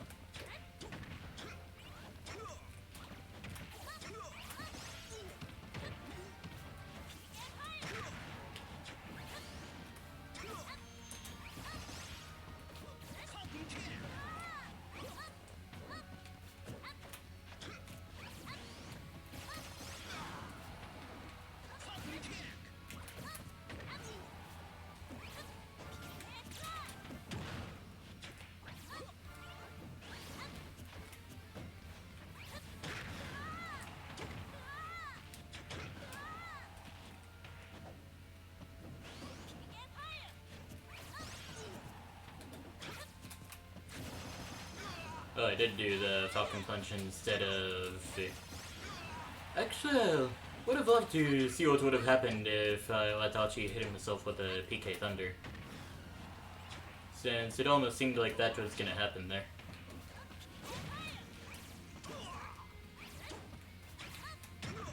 Yo, the irony of justice! Insane!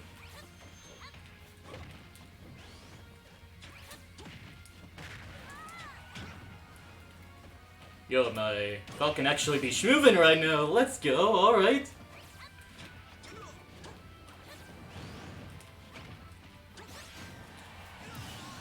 Yeah, there was no way my up tilt would have killed that early.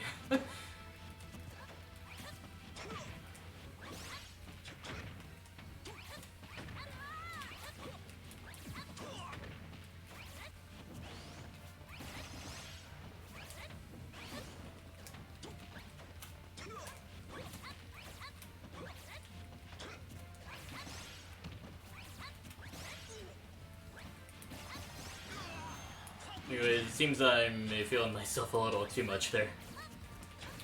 Achi's starting to get the better of me.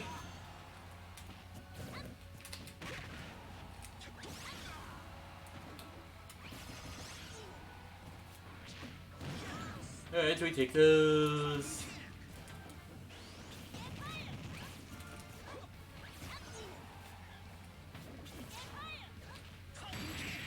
And the Falcon Kick from downtown takes out Achi's final stock. Honestly, wow, I really like how I did that entire battle. Saving the replay.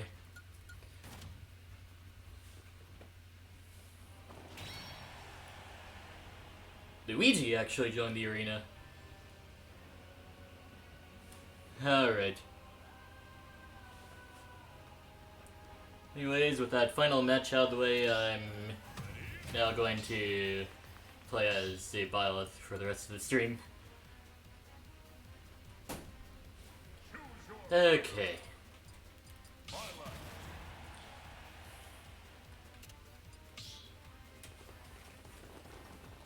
So before I... Well, okay, I already closed out the score ratio thing. But yeah, before I unfocus the score ratio, gonna record the scores that I got with Captain Falcon.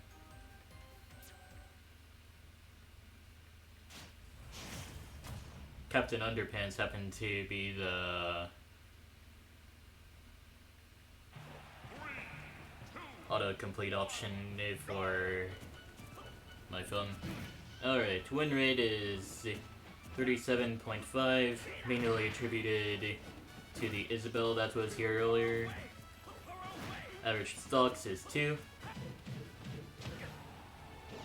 And average falls is 2.5. Honestly, a pretty nice score, if I do say so myself. Okay, that all said and done, on to commentate the rest of the match. Well, rest of the stream. Maybe, yeah. Shuriken is honestly a really good Kazuya player. Having primarily played as the other Shota... Did I just say the other Shotas? As the other FGCs before, Kazuya just seems to be the golden boy of Shoryuken.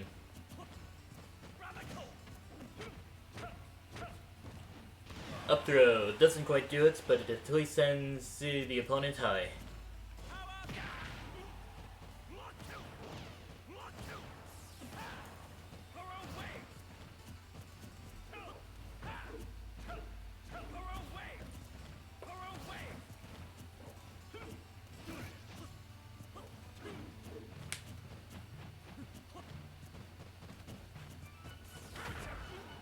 It almost looked like a Demon Fist was about to come out from Kazuya, but Bushi had other plans. Burning Knuckle into dash attack.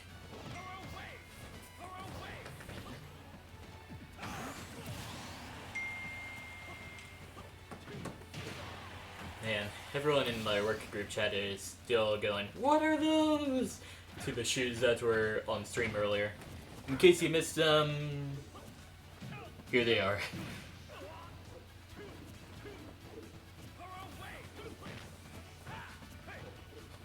And yeah, honestly, if I saw those shoes out on the streets, I'd be like, man, what are those?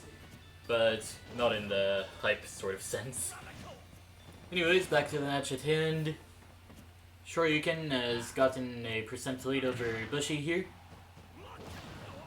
But that doesn't mean a whole lot if one character has more options to kill than the other. Spoilers, Kazuya has more options to kill than the other. Case in point, forward smash from downtown.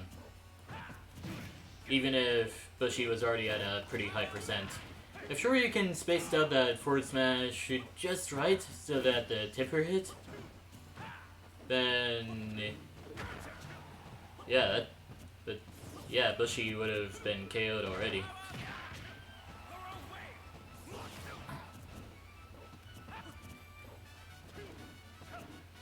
In fact, Kazuya's forward smash is the only skill-based cutscene forward smash that's in the game. I'm pretty sure anyways.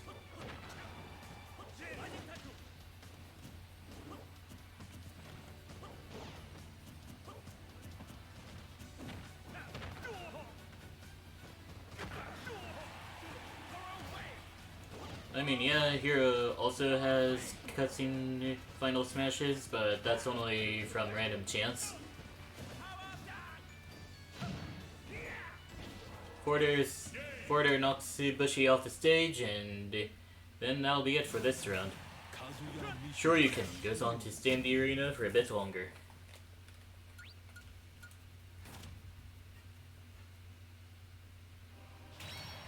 Going up against Luigi. Up next. This Luigi better be playing King K. Rool, or I'm gonna do nothing. Well, nothing important. No, Luigi's next! Well, Luigi just exited, I mean. Man, alright. I guess Luigi had other stuff to do.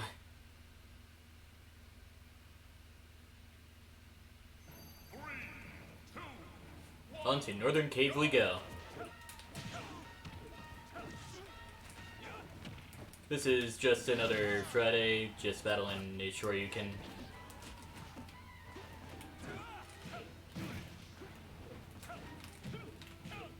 Had the perfect chance to escape, but then Shoryuken had other plans.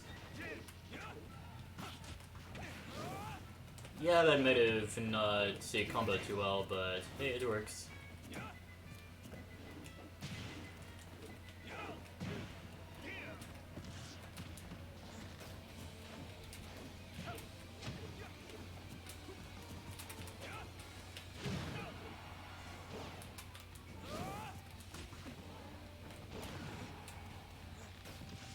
Yo, sniped him. Okay.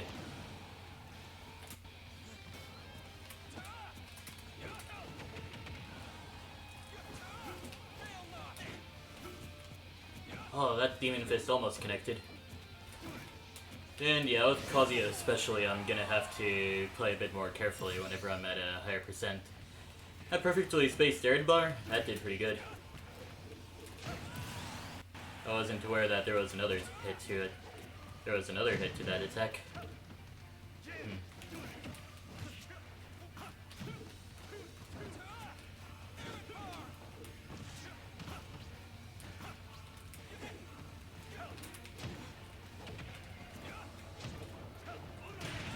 What?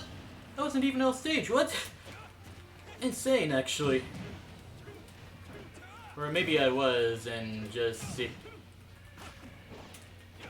didn't pay too much attention to that. Should probably get back on stage, yeah.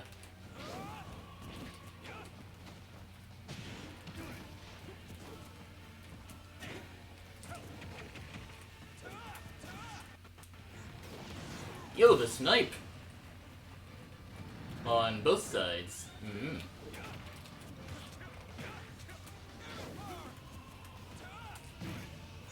Electric and Godfist into the Devil Twist. Almost takes out my final stock.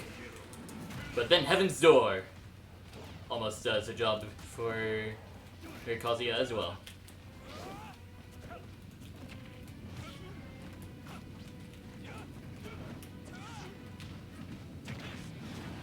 Although it's almost looking like I'm gonna turn it around though. Ah, never mind. Hell Sweep takes out my final stock. Kazuya Nishida wins.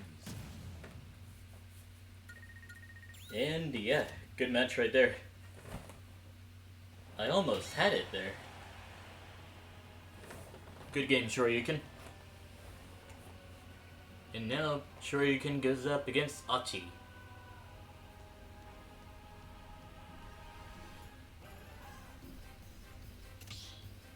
Man, it's kind of humid in here, actually. Achi changes over to Falco.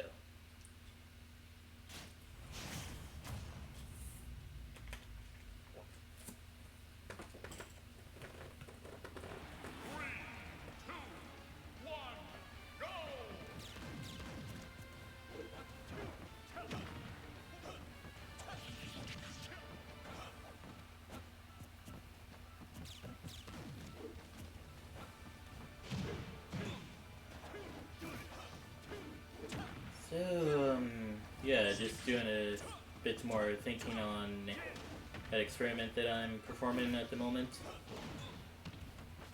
So...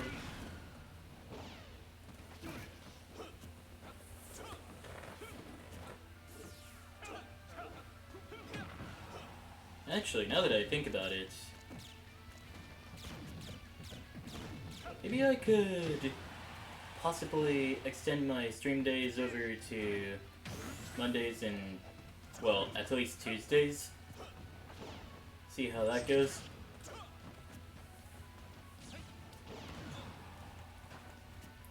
Since, apparently, whenever, well, on Mondays and Tuesdays I've been scheduled to only work like 4 hours. From really early in the morning to just to later in the morning. So yeah, it's very possible that I could also stream and do the experiment there. Only streaming for 2 hours on that day. And it's just gonna be the experiment.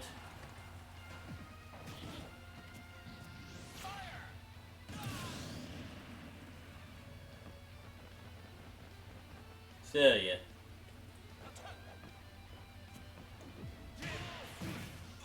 Hachi teabagging as a way to say, "Please have mercy."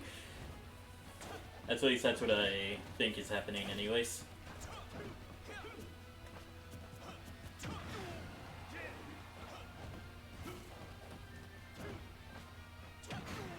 Anyways, back air takes out Shoryuken's first stock.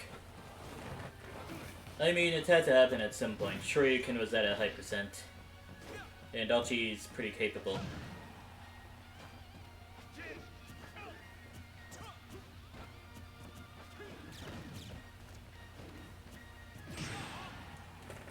The up smash armored right through the Falcon Phantasm, and it at least gets Falco up to 111%.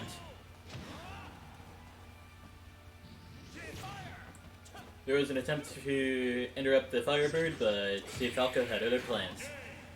And then the up air takes out Hachi's final stock. Kazuya Mishima wins.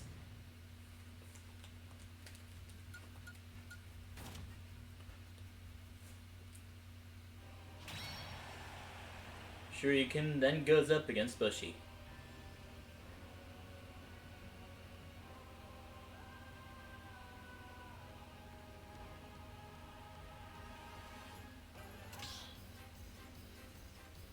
But yeah, this is definitely some indication that Shoryuken does not mess around whenever it comes to his Kazuya gameplay. That's for sure.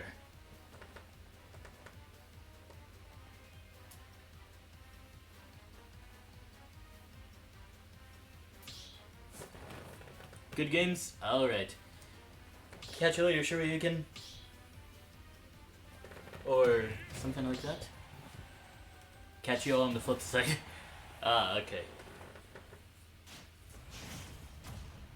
Anyways, going up against Bushi up next. 3, 2, 1, go!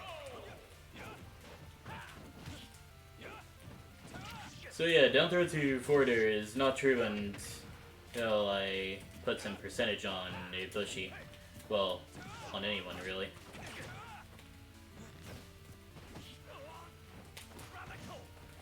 So yeah, that's why whenever I perform a combo at that percent, it's usually neutral air, down throw, forwarder.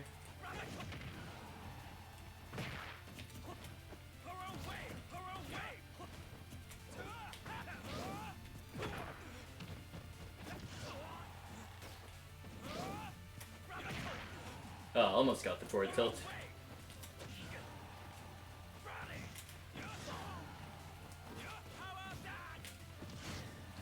And the forward tilt takes out Bushi's first stock.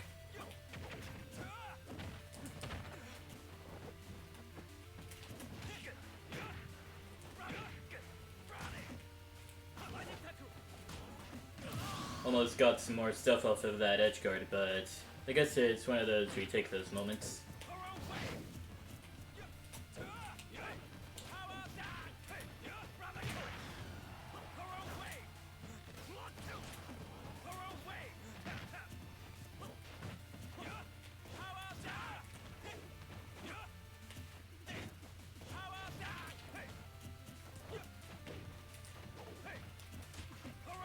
Almost performed an up air instead of an up special. That would have been tragic.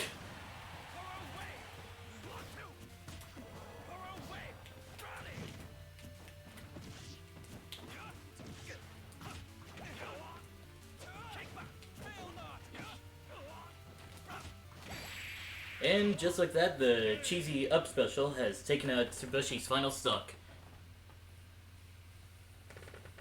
Bile's up special, whenever it came to the lower percents, lower percents just after 50 used to be really, really bad. I'm glad that they increased the launch distance and all that. And yeah, it looks like Bushi has left the building. Anyways, have a good rest of your day, Bushi.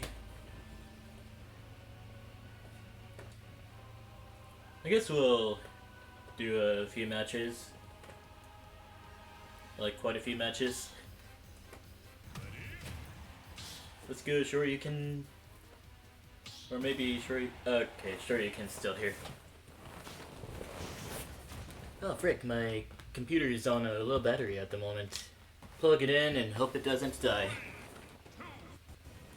Alright, cool.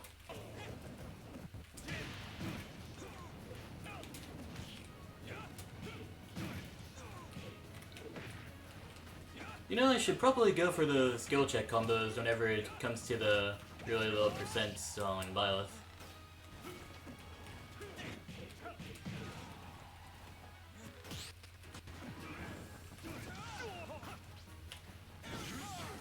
And the Tipper Forward Smash takes out Shoryuken's first stock.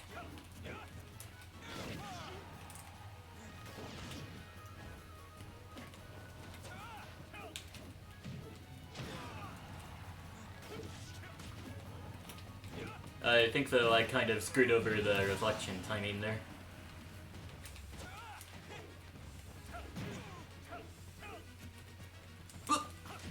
Okay, we're good.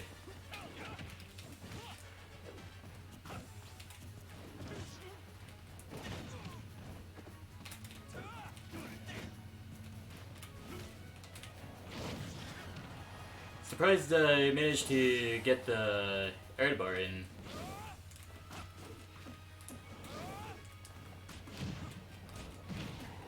Yeah, that's a dead Byleth, even if I did tech it. Alright, fair enough. Pushy. Sometimes it's just a good idea to just take a break for a while. Almost got the shot there. Tipper Forward Smash takes out Shoryuken's second stock.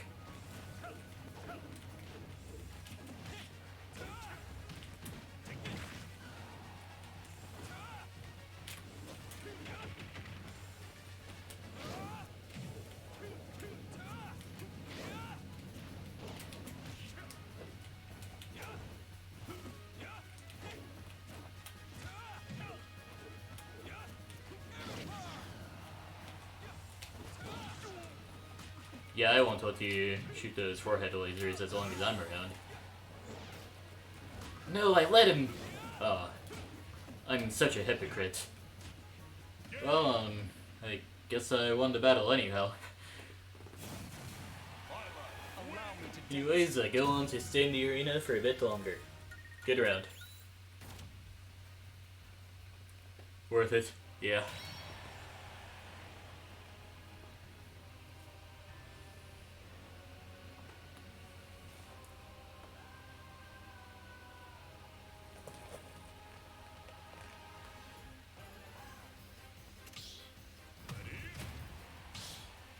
Guess we could continue doing matches. And yeah, since we're the only ones in the arena at the moment, it's actually not gonna break up the flow of the arena to actually type out something in the chat for once. Cool. Wait, please. Okay, gotcha.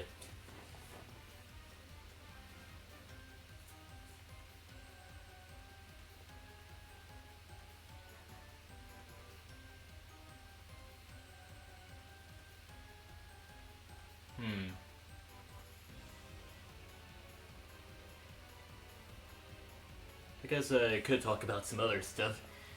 So, last night I attended a local which suddenly became a major thanks to the sudden presence of a really large prize pot of $200.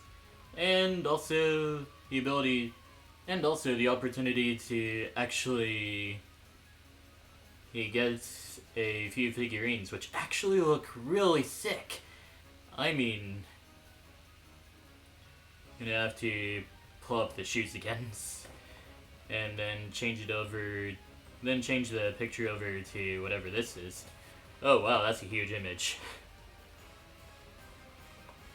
Yeah, let me scale that down for a moment.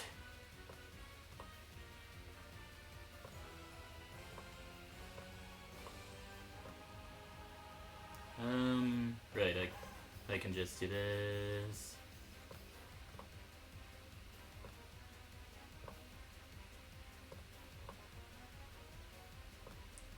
Almost there. Okay. So these models, they were 3D printed just for the event and they got raffled off last night. On the right we have Buff Kirby, and on the left we have, I think, Crazy Hand? Yeah. They were painted for the event, but yeah, you could definitely see the amount of effort that went into each of these models. Anyways, on to the next match.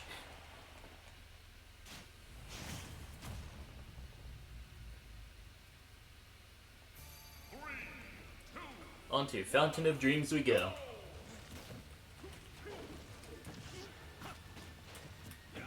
Thought Kazuya was gonna get to the other side whenever I did the up tilt.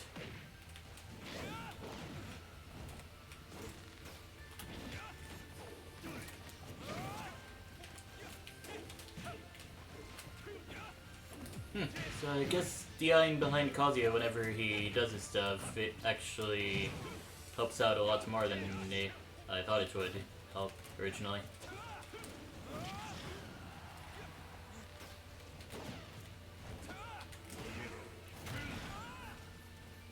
Yeah, I didn't want to risk getting my stock taken out. Alright. Okay, that was really ballsy that I went for a grab right there and it even landed the grab.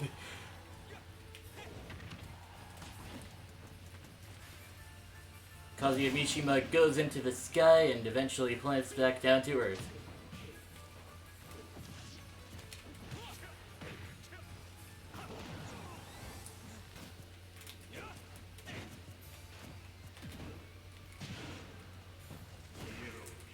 Heaven's Door takes out my first stock.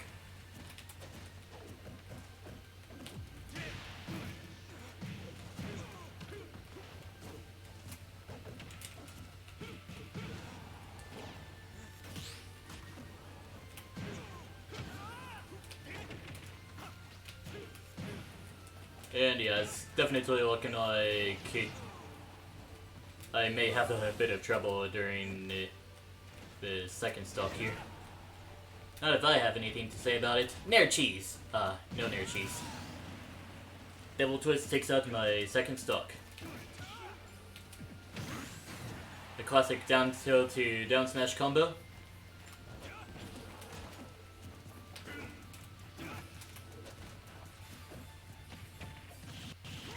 Didn't mean to rapid jab, but I guess it worked just fine. No, not another rapid jab. The gentleman, SMH.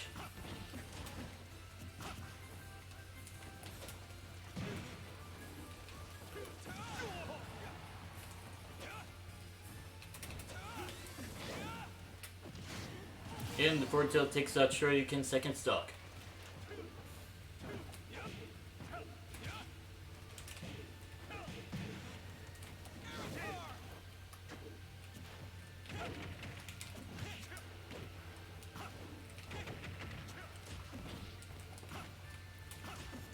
Okay, good. I thought I was gonna die to my own foolishness. Electric got fist into the Devil Twist.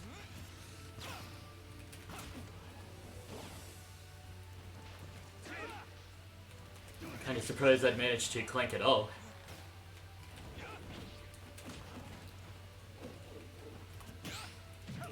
Didn't mean to air dodge back to the stage, but I guess that works.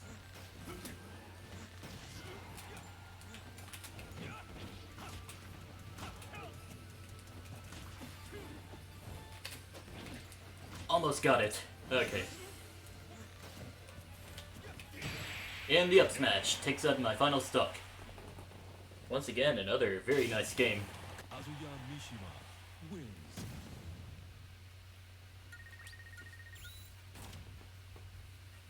Only like 30 minutes left in today's stream. But honestly, we don't have to worry about getting all the good matches in at the moment. Pretty empty arena at the moment. We could probably get some silly matches too. Kazuya Mishima wins. Anyway, Shoryuken goes on to battle against Megiddo. Honestly, that was pretty fun. Oh, Kazuya Ditto. I did remember Megiddo's name, but see, didn't remember who they named. Anyways, Kazuya Ditto on the Smashville.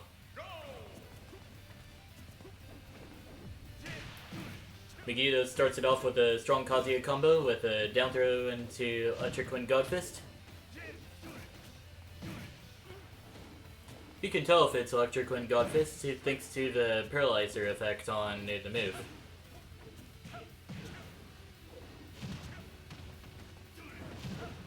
Oh, Shoryuken was almost about to get punched in the crotch, but the X kick managed to connect nonetheless. Good recovery on Shoryuken, and the Rage Dive takes out Megiddo's first stock.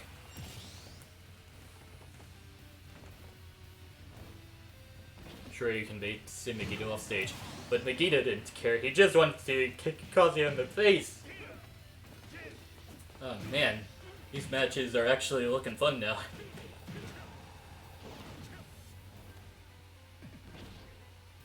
Boom! Not quite.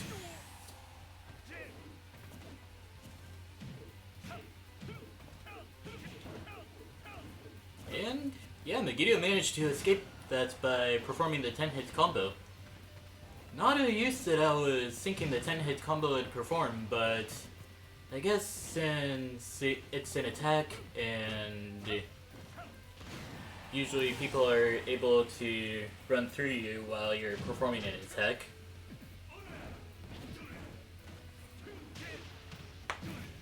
I guess the 10-hit combo is just pretty good if you just want to escape from a combo like the one Shoryuken is trying. Anyways, Electric Wind Godfist into the up smash. Takes that Shoryuken second stock.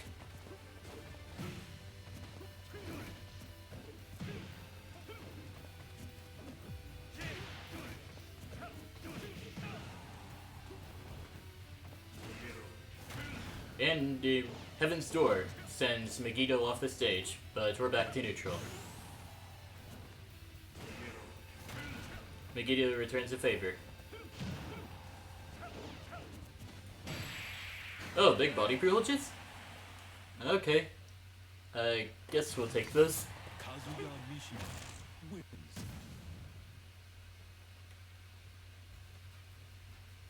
I'll just post this in the chat real quick. Honestly, yeah.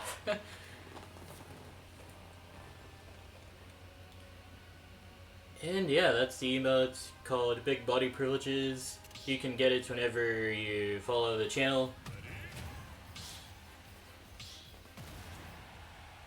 So yeah.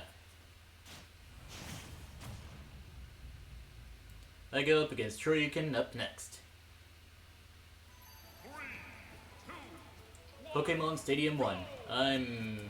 I was going to crouch, but then I didn't see the forehead laser activate, so...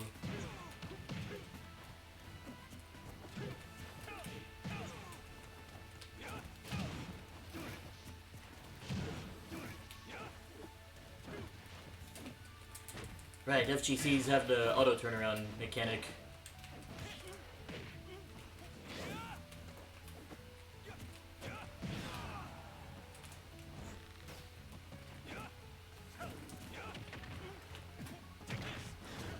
Read the tech and they got the down smash as a result.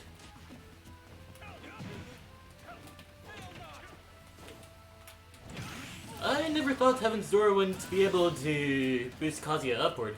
Also, great spike I performed.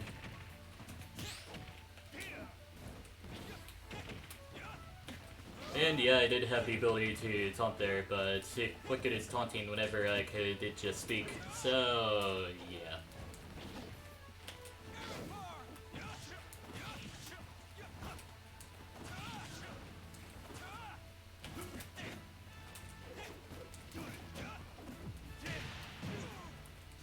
Well, I thought it was gonna be down throw, down smash. Almost got it. Okay. Hell Sweep sends me across the stage, at the least. Another Hell Sweep. was thinking about it.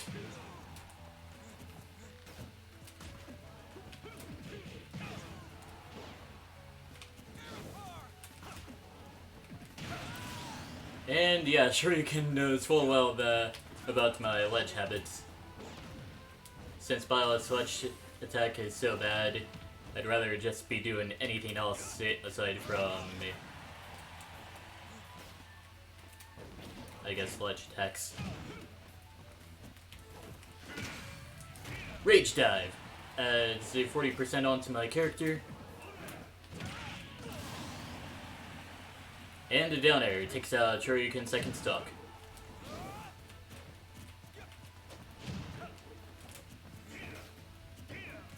Thought I would slip through the platform a bit more easily there. Also, probably not a good idea for me to try using Sword of the Creator on the stage at the moment. Oh, the reflector did not hit! And the up smash takes out my final stock. Oh, it's called Devil Wings. Up smash is Devil Twister. Okay, thanks Megiddo. Honestly, a pretty nice game. I do so myself. Just forgot to say it in the results screen. So Devil Wings is the name of the move. Alright.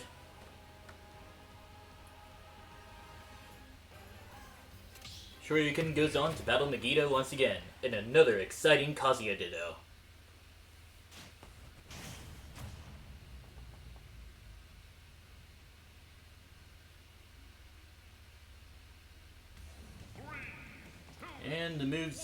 And the other move that I said wrong was actually called Rage Drive instead of Rage Dive. Which I guess it makes sense. Driven by rage, Kazuya performs a more powerful version of Heaven's Door called Rage Drive. Good parry?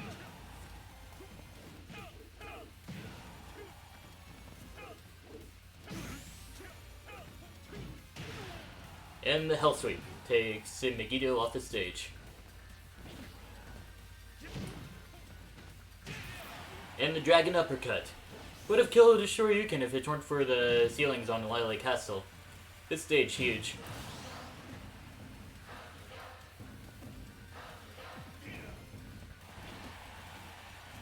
And probably would have worked pretty well as a counter pick.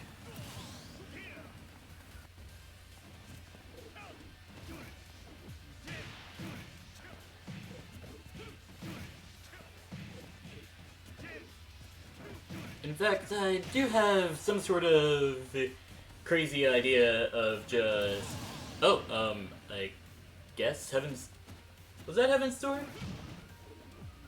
I don't know who performed it, so I don't know if it was Heaven's Door or Rage Drive. But yeah, I just now have this crazy idea for a stage striking system, just... First, see if you want to play on a battlefield stage, well, on a tri-plat stage or no plat stage, or a special case stage.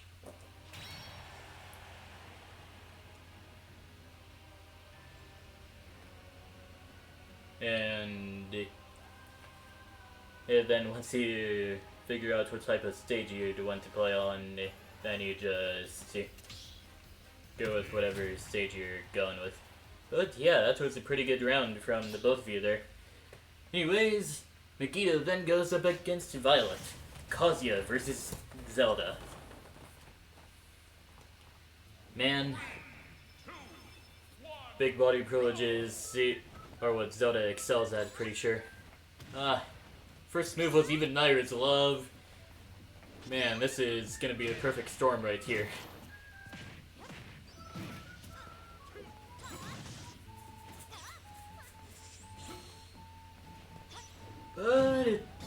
But from the looks of it, Megiddo does have a bit of a chance here. Armors through the jab with the down smash and almost takes out Violet's first stock, yeah. Electric Wind God Fist into the up smash takes out Violet's first stock.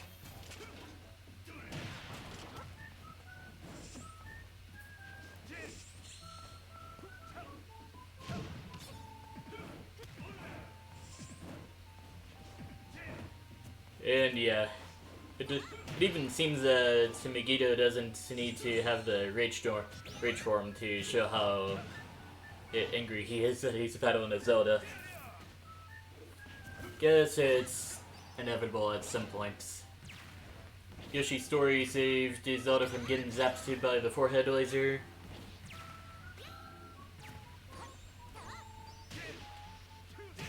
And that combo takes out Violet's second stock. But then the forward smash from Violet takes out Megiddo's first stock.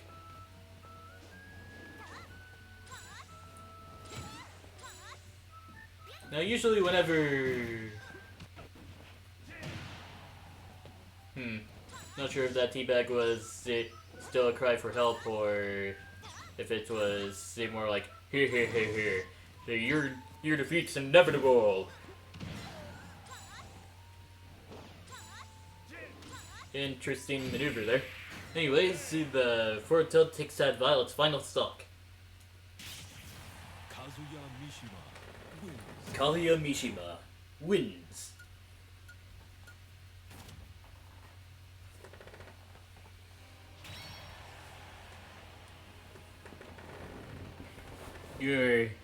It was here since you were able to conquer your worst nightmare.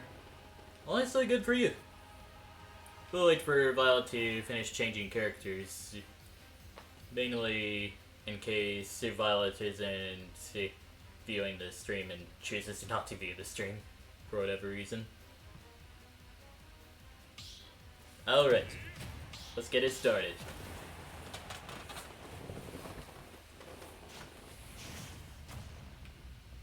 Megiddo versus Ted. Back on Yoshi's story. Megiddo's starting off the battle pretty threateningly with all those wave dashes.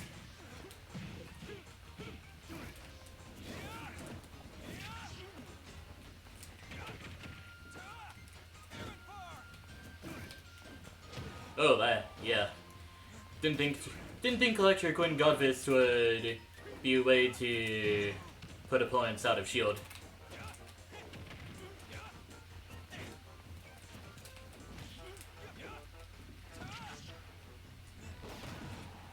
That arrow didn't reach? Insane. Maybe it was Z-axis shenanigans. And just like that, punishing whatever ledge option I had there, Megiddo takes out my first stock with a down smash. Yeah.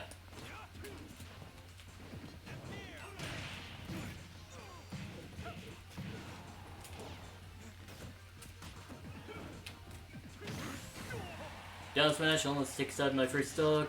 Well, Megiddo's first stock. I mean. But then the air bar takes out Megiddo's first stock.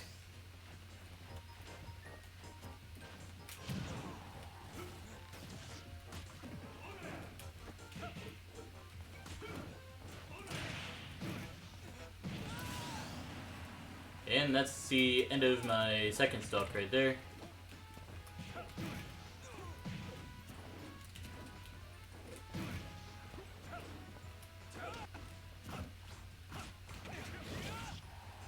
I wonder. There we go. Got quite a bit of damage on Megiddo there, but wasn't able to KO him. But I guess it's not about getting the win, more about sending a message. Two projectiles collide and Megiddo's second stock is out of here.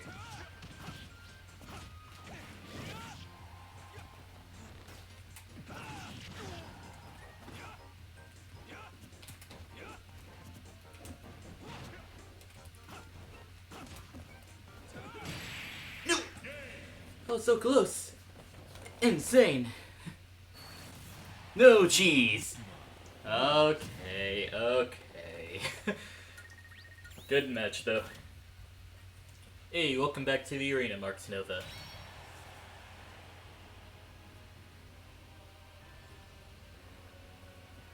And, yeah, at the moment there's almost 15 minutes left until the end of the stream, unless someone uses an encore.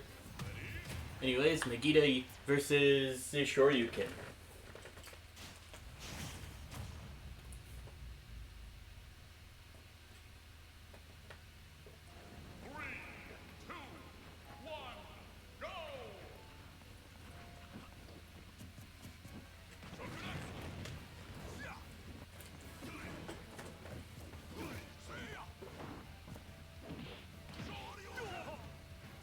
Yikes, that Black Spike, he kinda looked a little sketchy there.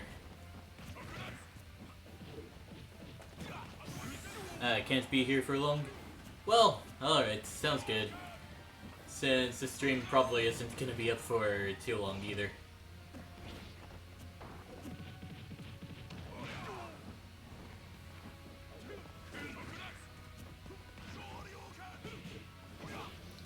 Oh, that almost looked like it was about to be the end of Shoryuken's first stock there. Hey, Shoryuken, maybe get your cat off of the router or something? That'd be great.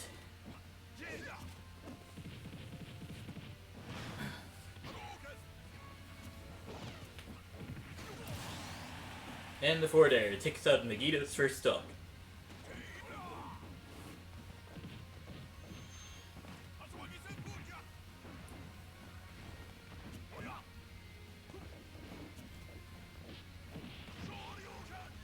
Two up tilts and Shoryuken gets Shoryuken a bit further into the lead. And now that I think about it, we haven't seen Shoryuken play Ryu in a long while, actually.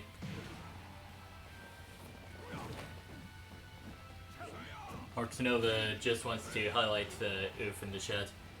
Honestly, whatever works for you, man.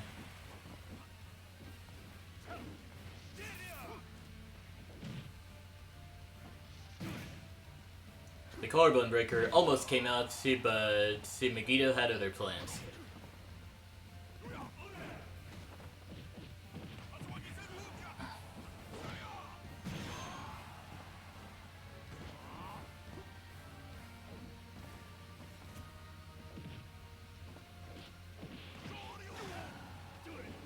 If he jabs into Shoryuken, sends Megito into the sky. Shoryuken hasn't even lost a single stock yet, but pretty sure that'll change right now. Heaven's Door takes out Shoryuken's first stock.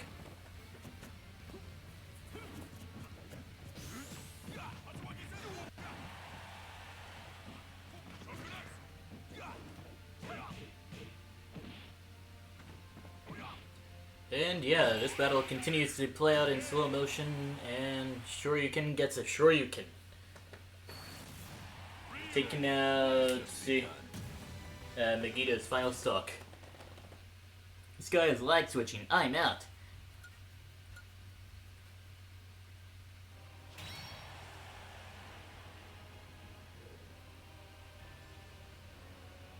Meanwhile, Shoryuken.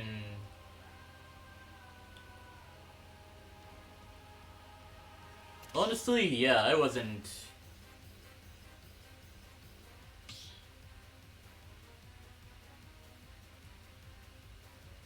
Yeah, I don't even know where the lag was coming from at the moment. He did plan to leave then and there. Alright.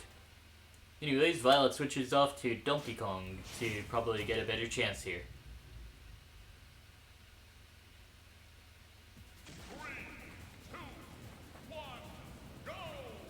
Anyways, good game plan from Megito there. Here's since anger is originally supposed to be an emotion used as some sort of invigorator, but if there's nothing good to direct your anger towards, then what's really the point?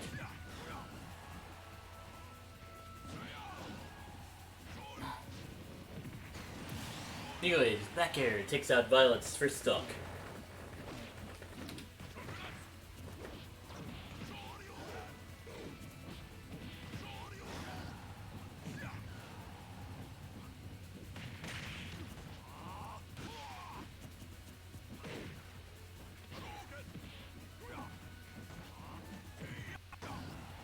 And yeah, Shoryuken's landing some pretty nasty combos here.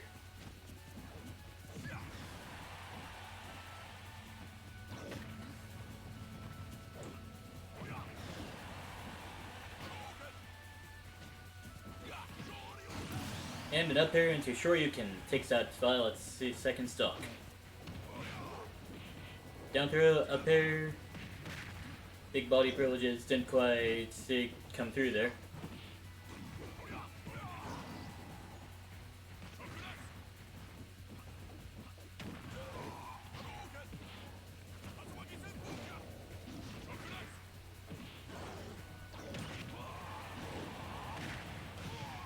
Focus Punch into the Shoryuken combo takes out Violet's final stock. And Shoryuken goes on to stay in the arena for a bit longer.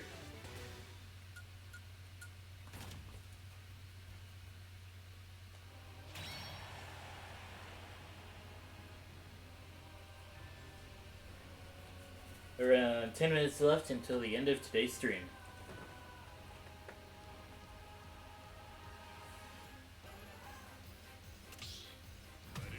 And now it's Ryu versus Violet.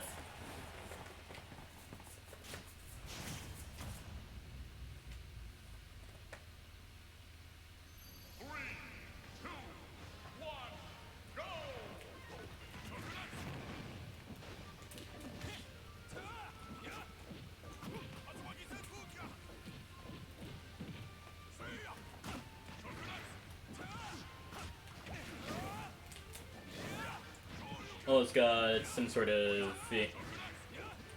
cheesy KO off of that. Like, there were some moments where I managed to get someone up into the air with Sword of the Creator and then just chained a bunch of air bars together to create a cheesy KO.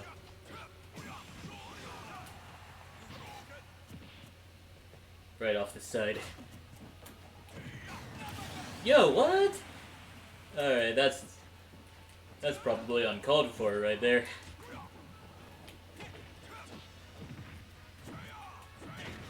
Wow, I've had big body privileges that I didn't even know of. That's insane.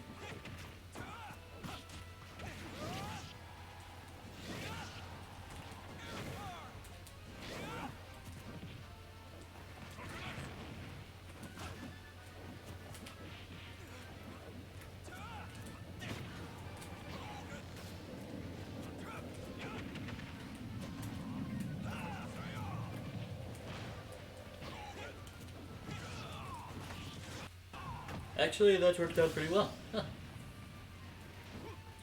Didn't mean to up throw initially, but in hindsight, I guess I did.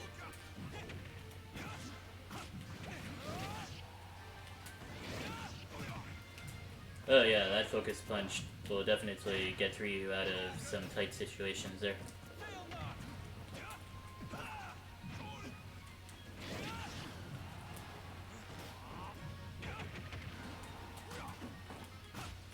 And the Sword of the Creator takes out Shoryuken's final stock. Good game. Each battle a chance to grow.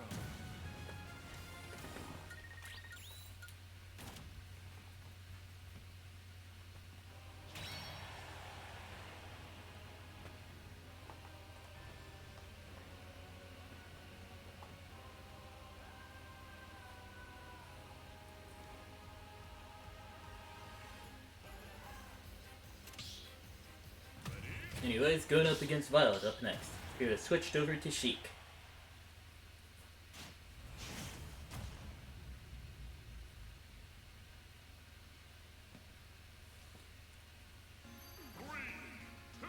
Onto Violet Castle we go. This may actually be a bad stage for Sheik, seeing how long the blast zones are.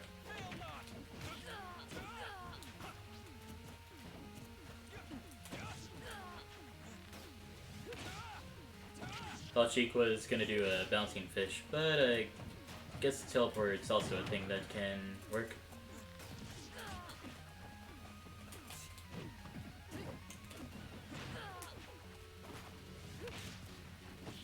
In fact, Violet's main mode of transportation would be the teleport move.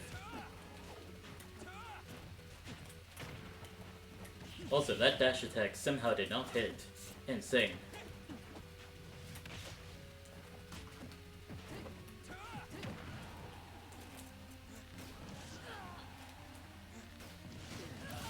Another Failnut arrow takes out Violet's first stock.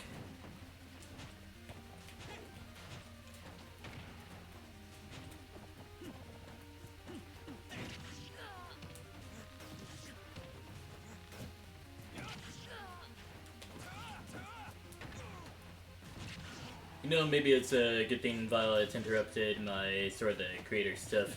Would have been humiliating to just try to use Sword of the Creator only to realize that your opponent's had too high of a percent for you to combo off of. So, yeah. Anyways, we're starting to see why this stage is a bad stage for Sheik. This stage is so huge. And Sheik's just hardly able to kill here. Violet, however, insane.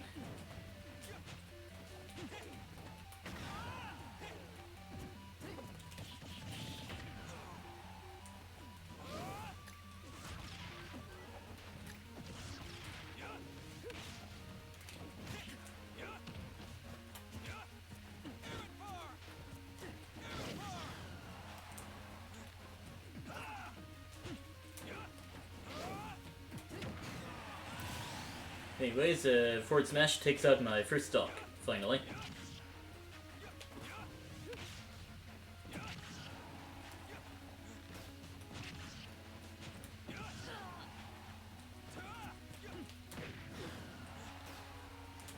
I was considering using the fully charged version of Failnaught to see what would happen there.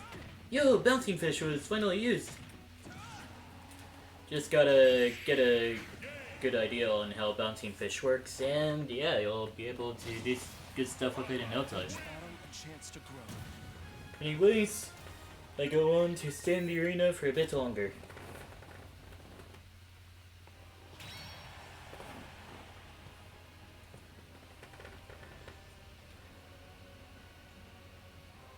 There's like 5 minutes left in today's stream. Let's make these battles count. Actually, I'm gonna let Monster in the arena, so that so that he could play a match on stream.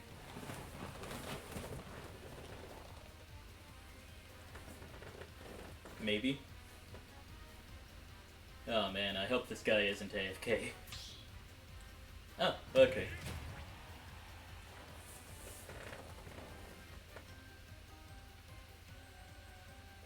Well, if no one else is paying enough attention, then I guess I'll battle Monster. Cool. Alright, let's rock and roll.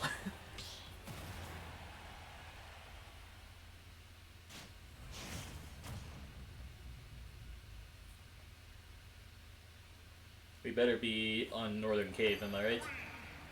Okay, close enough.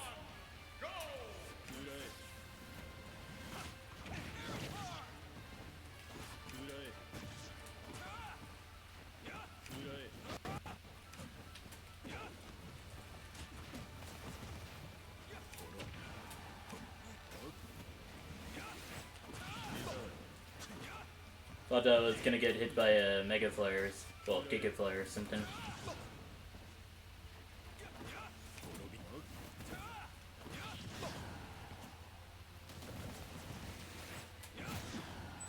Meant to do up smash. Whoops.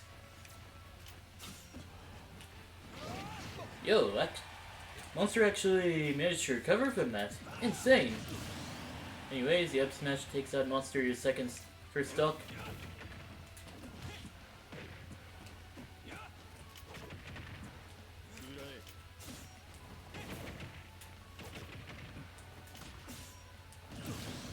Was intending to go for the up B cheese, but didn't exactly go as planned.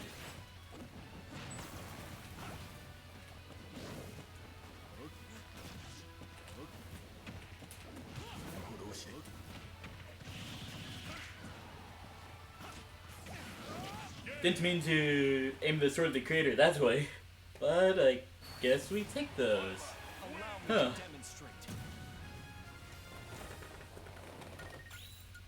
We could probably do one more battle. Anyways, have a good rest of your day, sure you can. And yeah, we definitely could do one more battle. Violet has switching over to Mario.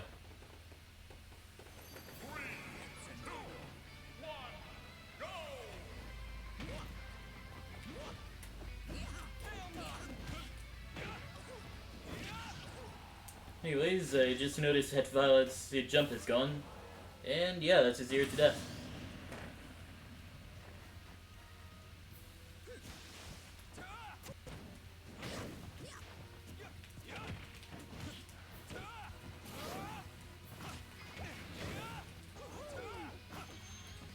I tried to snatch Violet out towards the off stage again.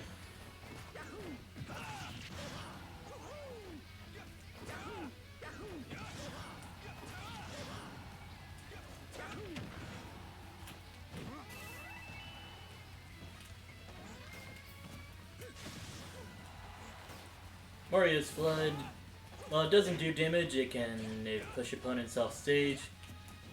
Not too good of an idea to use a neutral since Mario has to commit to quite a lot in order to use the Flood.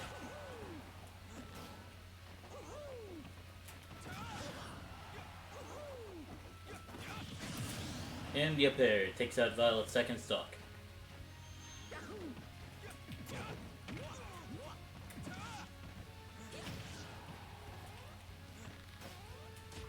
Thought the fail not arrow was gonna travel across the ground there.